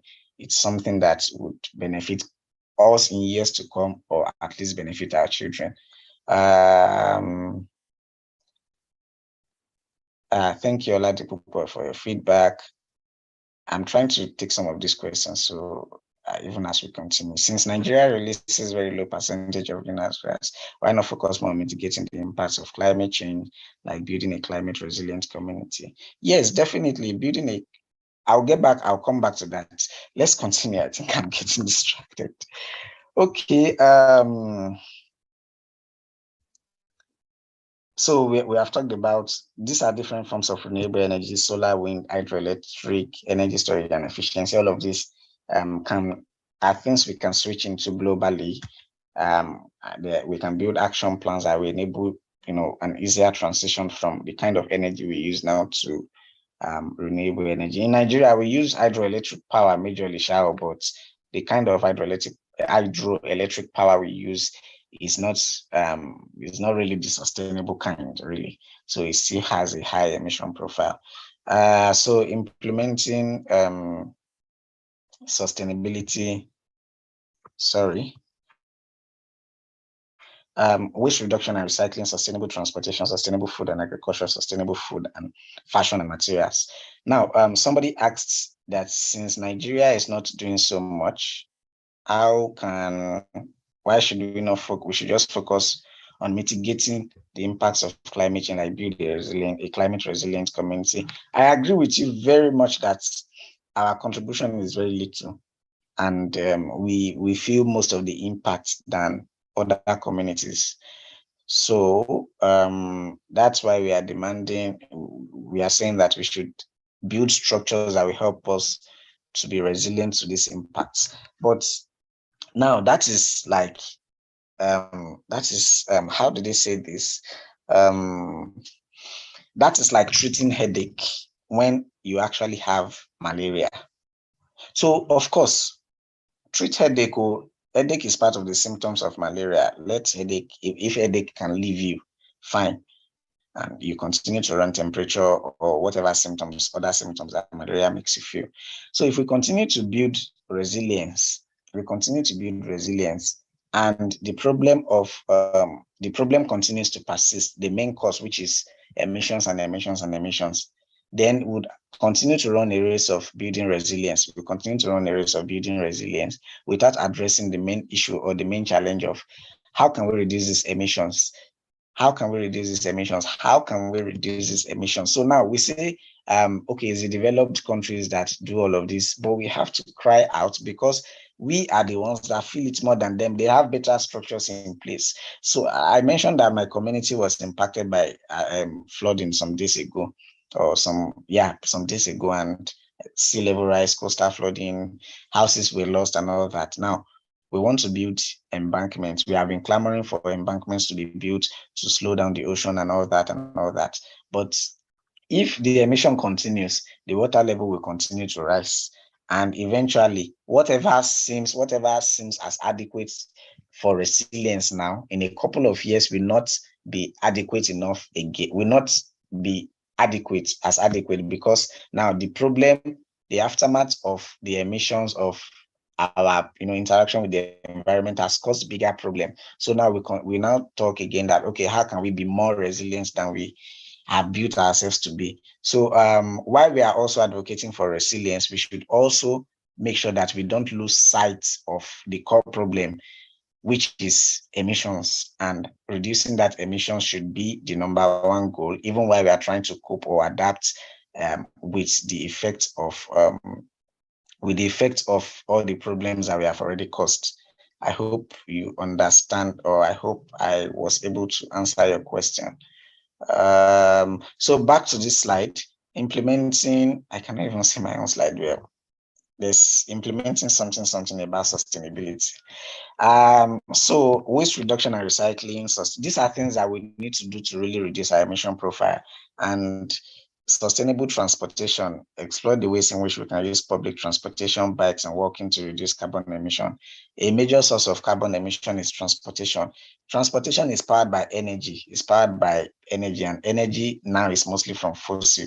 So if we are able to find more sustainable fuel, that would, reduce transportation related emissions. And, we are having talks of electric car now and all of those. So those will have less emissions, although there's still concern about the battery of electric cars. But as it stands, we should just go for the lesser evil, really. And there's a concept of carpooling here, and carpooling means, somebody is drawing arrows on our screen.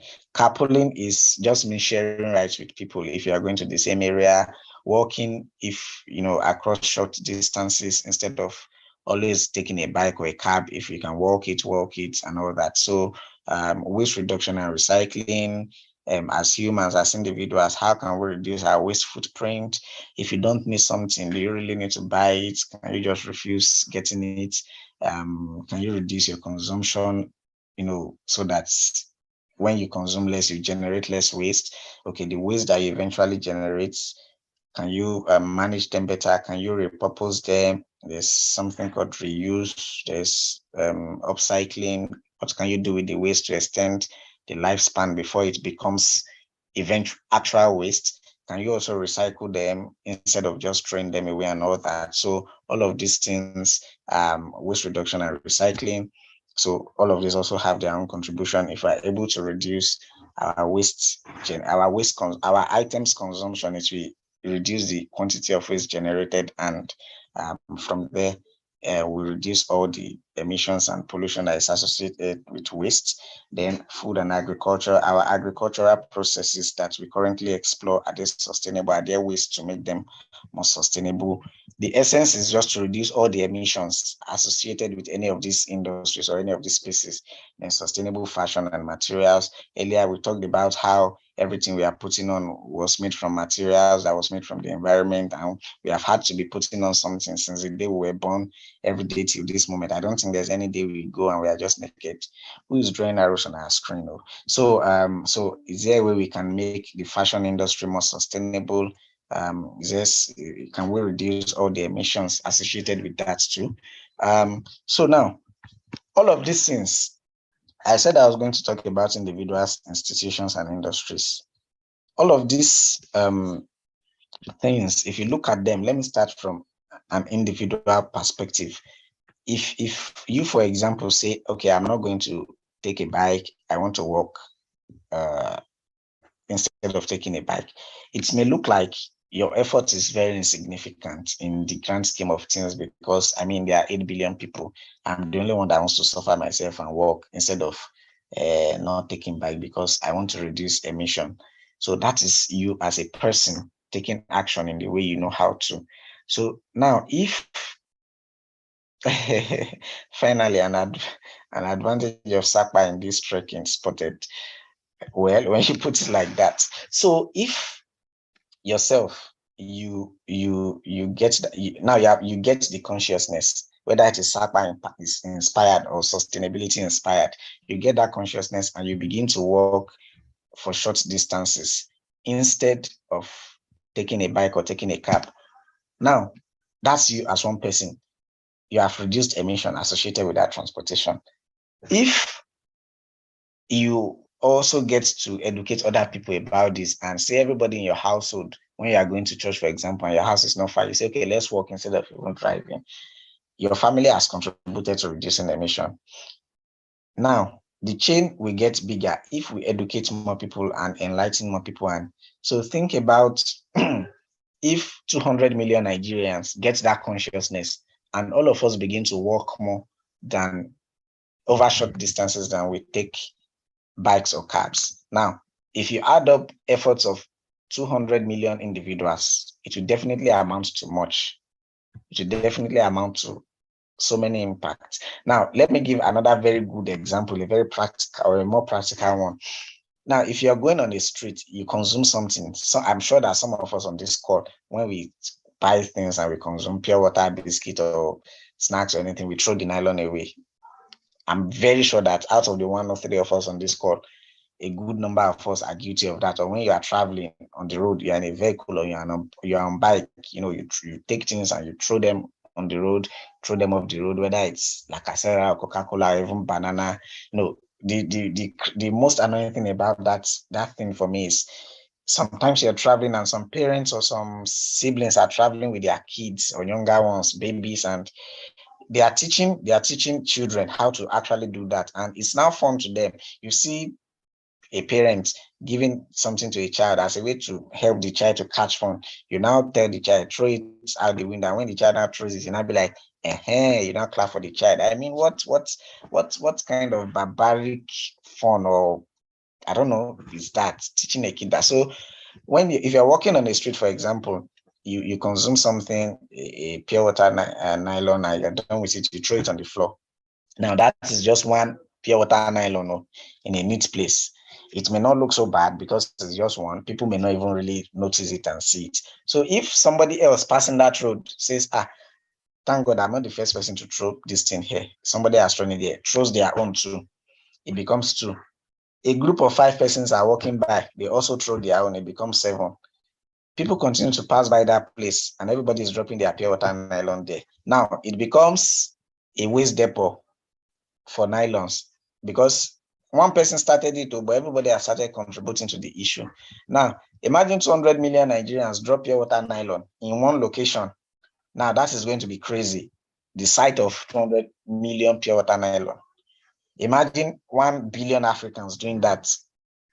Imagine 8 billion people around the world littering at the same time, saying that it's just one from me. Now, the same vein that actions, that's bad action from one person that makes up the 8 billion of us.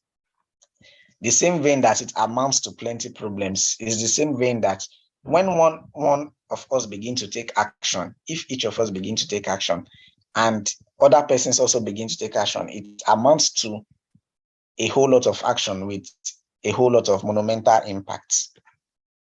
So all these adjustments we are saying we should make, waste, transportation and all that, trek when you can trek, reduce your waste and all that. Don't think of it as it's only you doing it. Also remember that there are other persons around the planet that are doing it.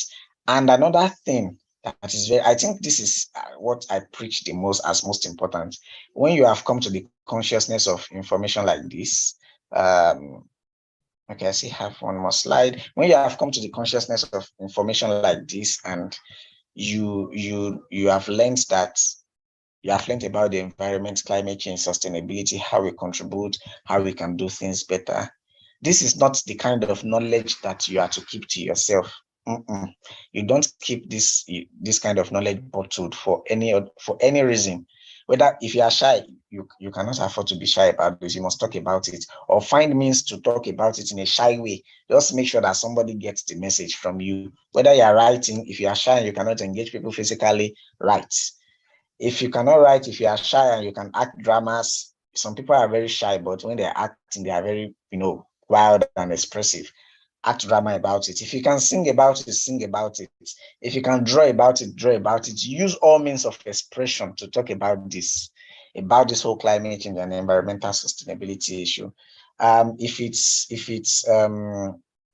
you are a noisemaker, make noise about it. You cannot afford to be quiet about this, because this thing affects all of us. It affects everybody, and it is not the kind of knowledge that you keep and you say, this knowledge is technical knowledge from my profession. It is knowledge that everybody needs to be aware of. It is something that everybody needs to learn about, so that everybody can contribute to the small actions that different individuals are already taking. If one individual talks to one individual about it, and that one individual talks to another one individual, the chain of one individual continues, and one person gets to 100 persons, 100 persons gets to another 100 persons. Now, if, for example, the 99 of you on this call have not heard anything about all of this before, and I have told you about it, that is 99 of you. If the 99 of you, or 100 of you, or 101 right now, speak to another one person, that is another 100 persons, and that is 200 persons. We know that all these 100 persons you speak to, as I know that all of you that I'm speaking to on this call right now may not begin to take action, but a percentage of them will take action. And if those persons also continue to educate others, then the change just widens. There's a domino effect, there's a ripple effect. So please, guys, this is the biggest thing I wanted to take away from this today, from this program, from this, fellowship, from everything. Just don't keep this knowledge to yourself. Teach other people about this. Let everybody know. So when people know, we are going to be able to advocate for better environmental management on the part of individuals, on the part of industries that cause a lot of these emissions, even if it's because they are trying to meet our needs, and on the part of institutions. And when I say institutions, I mean the government, public and private institutions that are even supposed to make laws that are supposed to help with this, because it's when a lot of people are vocal about things like this that it gains more attention, that the government listens more, the industries listen more. So, but people, we cannot be very vocal if we don't even know about the challenges and the way forward around it. I think that is the end of my presentation. Challenges in implementing climate change mitigation strategies: lack of political will. Yes, sustainability is expensive, cost and affordability, technology and infrastructure. We have to rebuild new technology that are sustainable than the usual ones. But I think the biggest of this is apathy, number 4. And that's why I've said that if there's one thing you are taking away from here today, it's after learning all of this, and with previous knowledge you will have, and with knowledge you will still, previous knowledge you already have, and with knowledge you are still going to come to, whether through the course of this program, for other sessions or other engagements that you have. Don't just learn this and keep silent and be apathetic about it. It is your responsibility, as you have learned now, to talk to other people, to educate other people about it, and let all of us be eco-conscious together. Let all of us reduce our consumption of items. Let all of us reduce our waste generation together. Let all of us trek when it is possible together. Let all of us, manage our fashion better. Let all of us sing about it. Let's talk about it, educate others about it, do everything we can to keep conversations around climate solutions and environmental sustainability alive. You cannot afford to keep quiet about it. No, sir, no. So thank you very much. I hope you were able to pick one or two from my presentation. I would be happy. I'll share my slides with you, Mr. Emmanuel. He has a previous one. Yeah, I've sent this one to him already. If you guys need access to it, he can share it with you. Okay, there's a question here. Let me take it before I go back to Mr. Emmanuel. So Nasiru says, cycling is opted for in Norway and it is working for them. However, how feasible is this practice in Nigeria? Insecurity has made cycling an effective alternative in Maiduguri and some parts of northern Nigeria. Maybe you meant ineffective. Now, remember I said that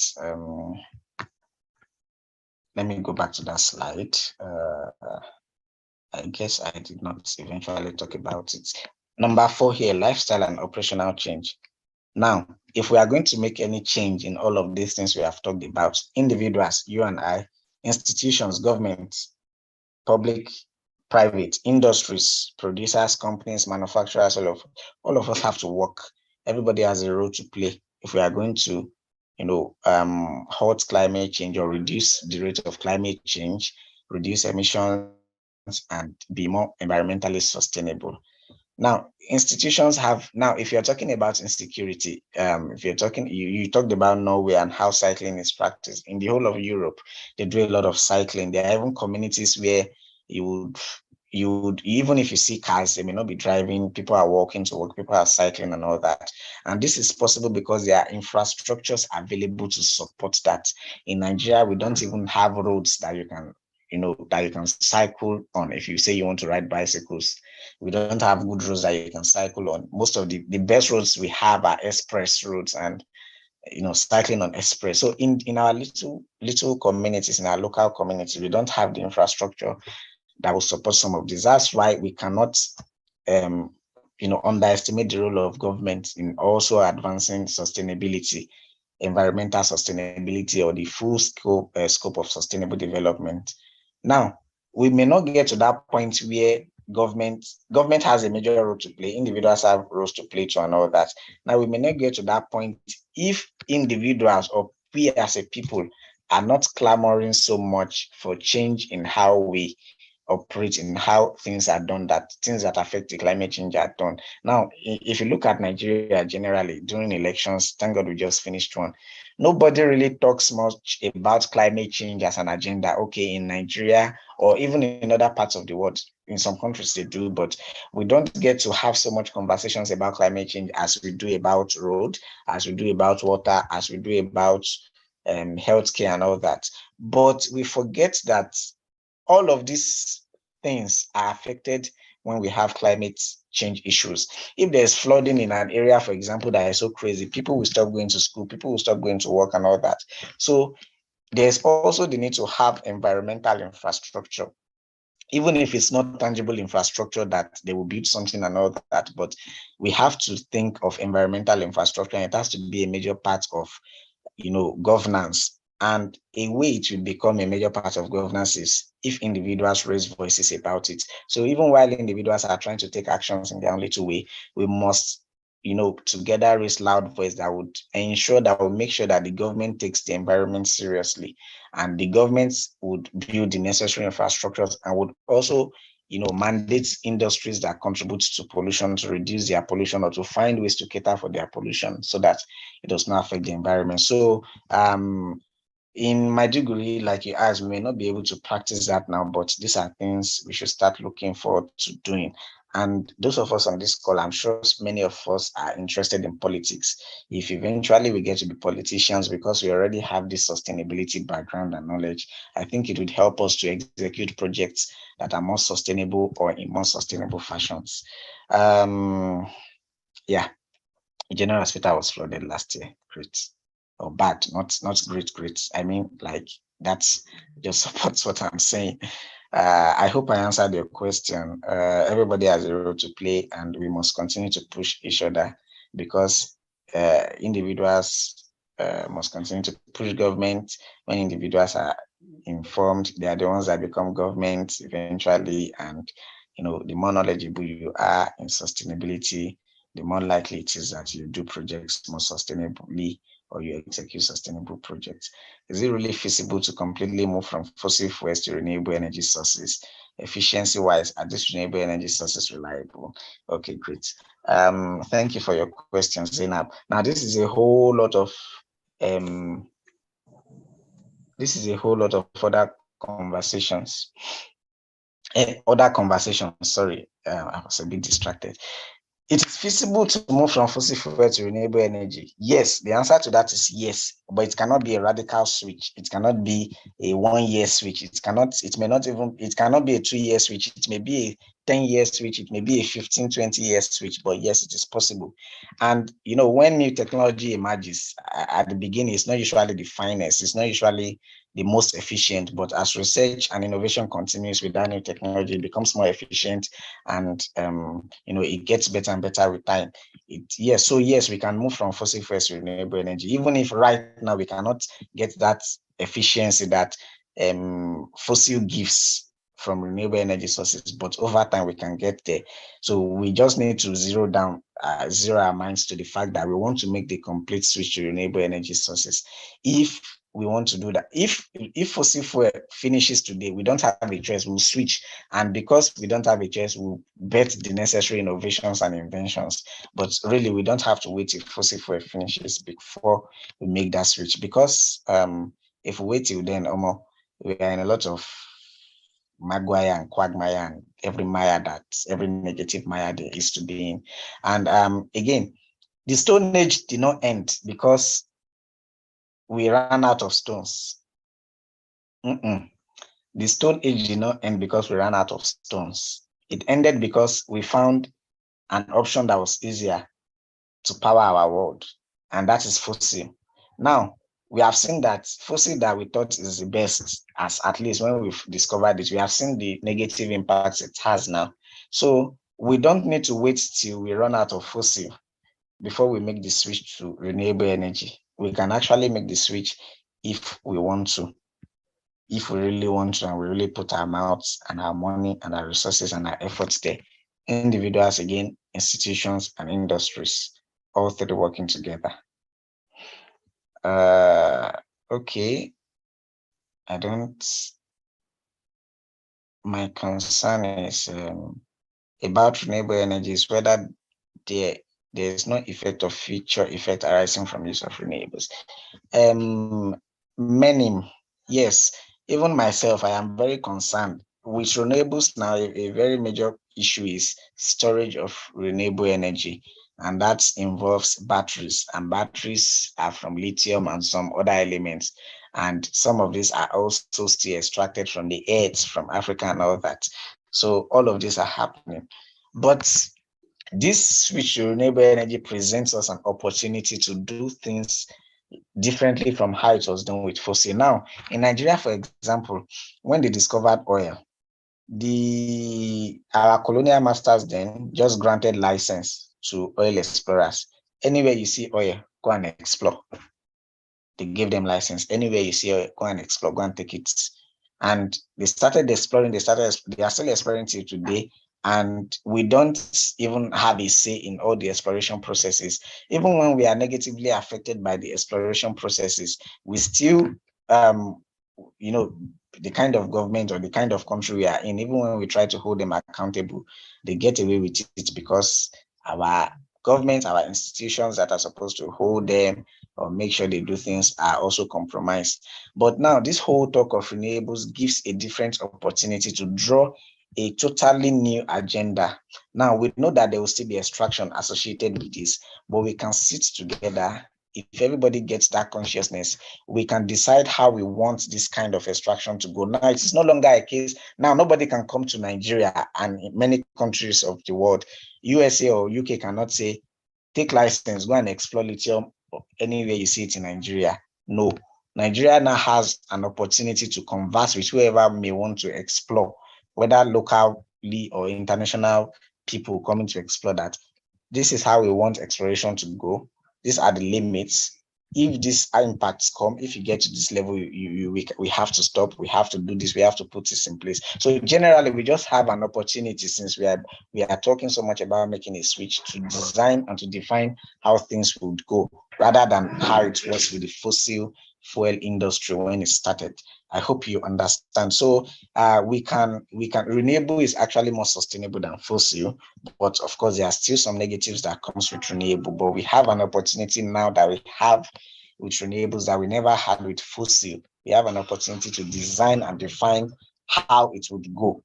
And that is why people like us that are knowledgeable cannot keep quiet. We have to talk and learn more about these things, so that when we get to places or positions where we can facilitate conversations, where we can lead this kind of negotiations, we will be very informed, we'll be very equipped and prepared to lead them as needed. I hope I answered your question to some extent, many. The Stone Age, okay.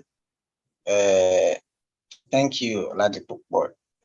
Thank you everybody for your feedback. The Stone Age did not end because we ran out of stones. Yes, we don't have to wait for us to run out of fossil fuels before we make a change for the good of our planet. Absolutely. Adeyanju Damola Faridat, you did not think much of climate change until now. Please every day, think about climate change. In everything you are doing, remember climate change.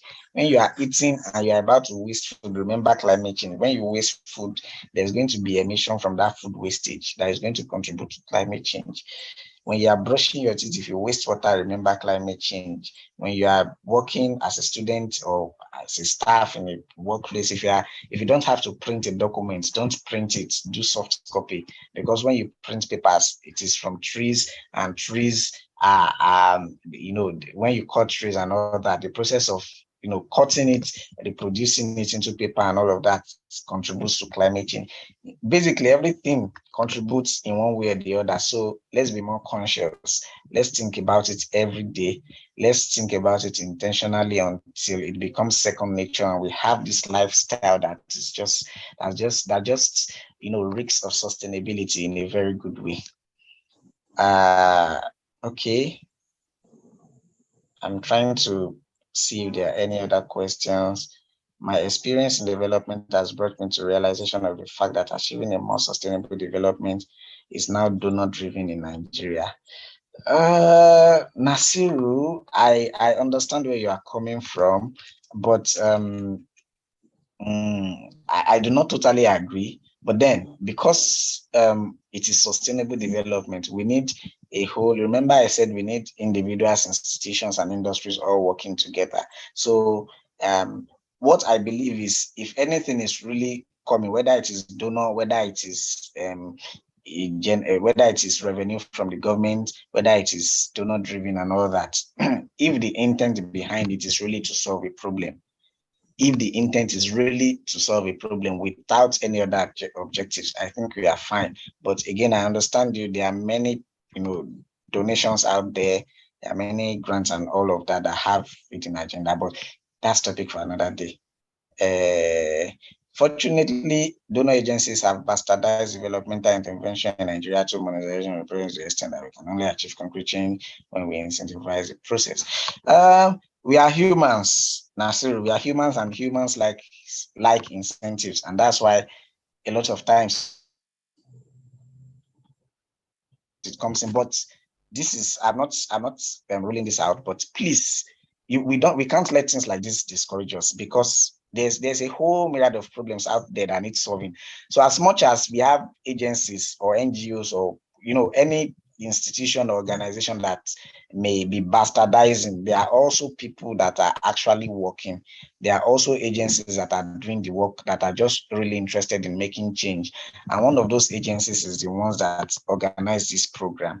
I run an organization, and I can tell you that my organization is really after solving the problem. So there are still some of us that are really focused on the project, and we are not distracted by all these benefits or all these things that come from it or all this incentivization. We just want to make a difference. We just want to make change. So whenever thoughts or news or information of all these bad eggs come to you, also think that there are still some good eggs out there who are doing good, and focus your mind on that.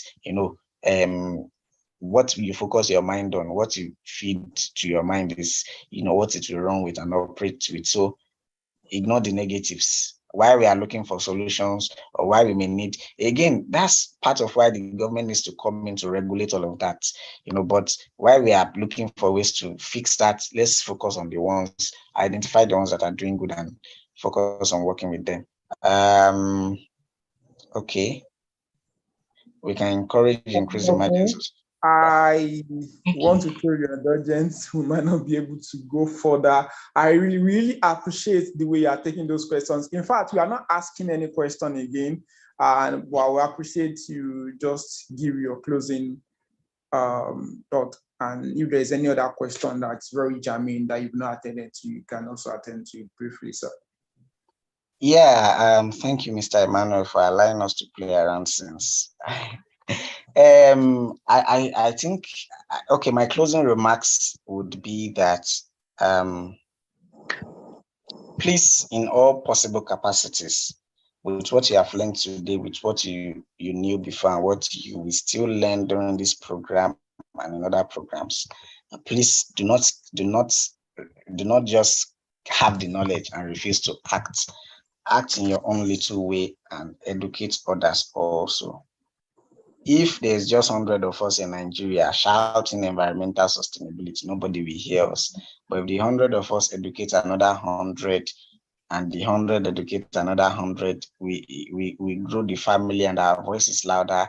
And thank God that I think you have a capstone project that you have to, carry out, right, Mr. Emmanuel, in this program. Yeah, so I think the essence behind that is to make sure that all this info, you take it out there. So please put in all your best to, cascade this information out there while you are practicing, while you are living sustainability yourself, educate others about it. And yeah, I think that those are my closing words. Thank you. Thank you very much, Mr. Mayokun, for this insightful session, and thank you for making it so engaging and lively. We really appreciate every bit of it. We know that even if time permits, we can keep this lecture till 3 p.m. We are still well charged and well enlightened with your words.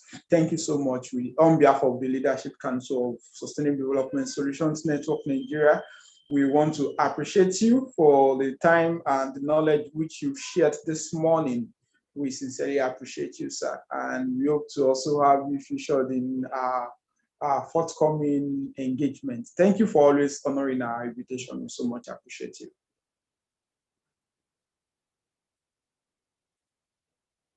Yeah, thank you very much, sir. Always a pleasure. Always a pleasure.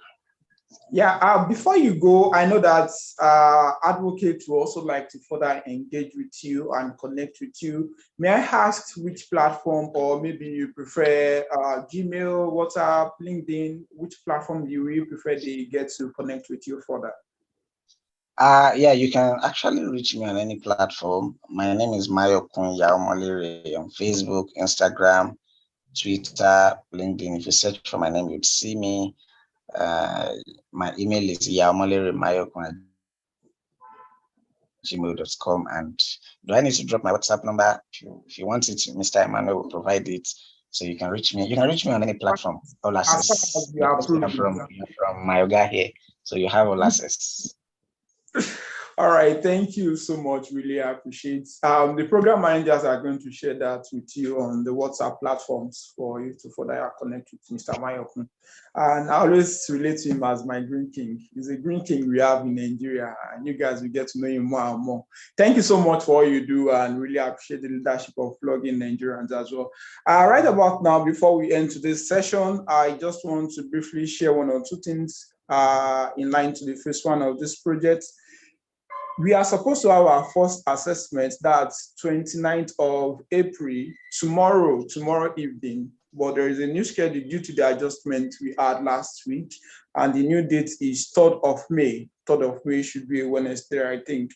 So please kindly note that in your schedule, ensure you don't miss it. You don't miss it. It's a knowledge evaluation coming from the masterclass session you've had.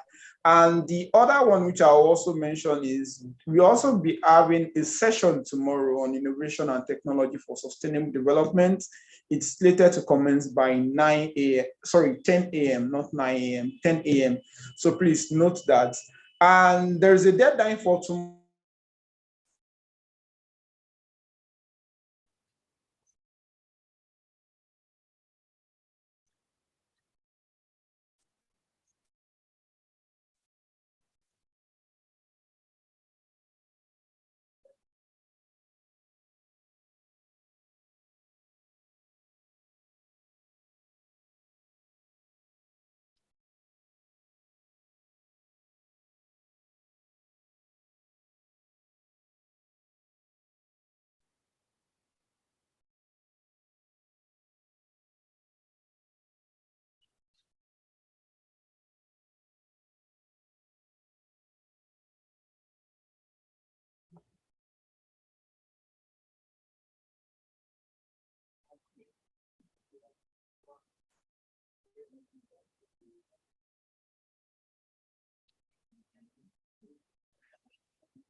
Sorry about that.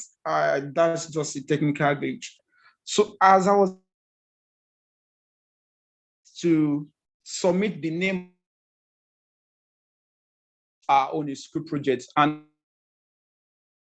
your school, the school you are selecting should be within 5 kilometers. Ensure the strategy, there is an intro which you are to submit to the principal after the name of the school you submitted has been approved. And the deadline for submission is 5th of May. Please ensure you do that. The communication officer is going to share the link. The communication officer is going to share the link for submission again. Okay, let me just briefly recap. I mentioned the session for tomorrow. We are having a masterclass session for tomorrow by 10 a.m. And the state representatives too are to ensure you send the names of your representatives, your team leader, before tomorrow evening by 9 p.m. And also submission for own a school project deadline is 5th of May. Ensure you do that. The link for you to submit the name of the school is going to be shared with you immediately after this masterclass session. And lastly, the first assessment and knowledge evaluation for this cohort is going to hold on 3rd of May. Please note this date down. We don't grant extension for deadlines. It's very important, and ensure you also meet up. Don't let it be until when it's close, you are very close to the deadline. That is when you need to start rushing to do whatever you are meant to do. I won't like to keep this call too long. If there are other information or questions you might want to ask, we'll have it tomorrow morning after the module, which we are to have on Saturday.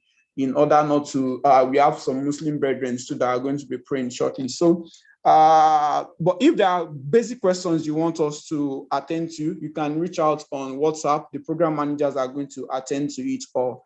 Thank you, everyone, and have a wonderful weekend.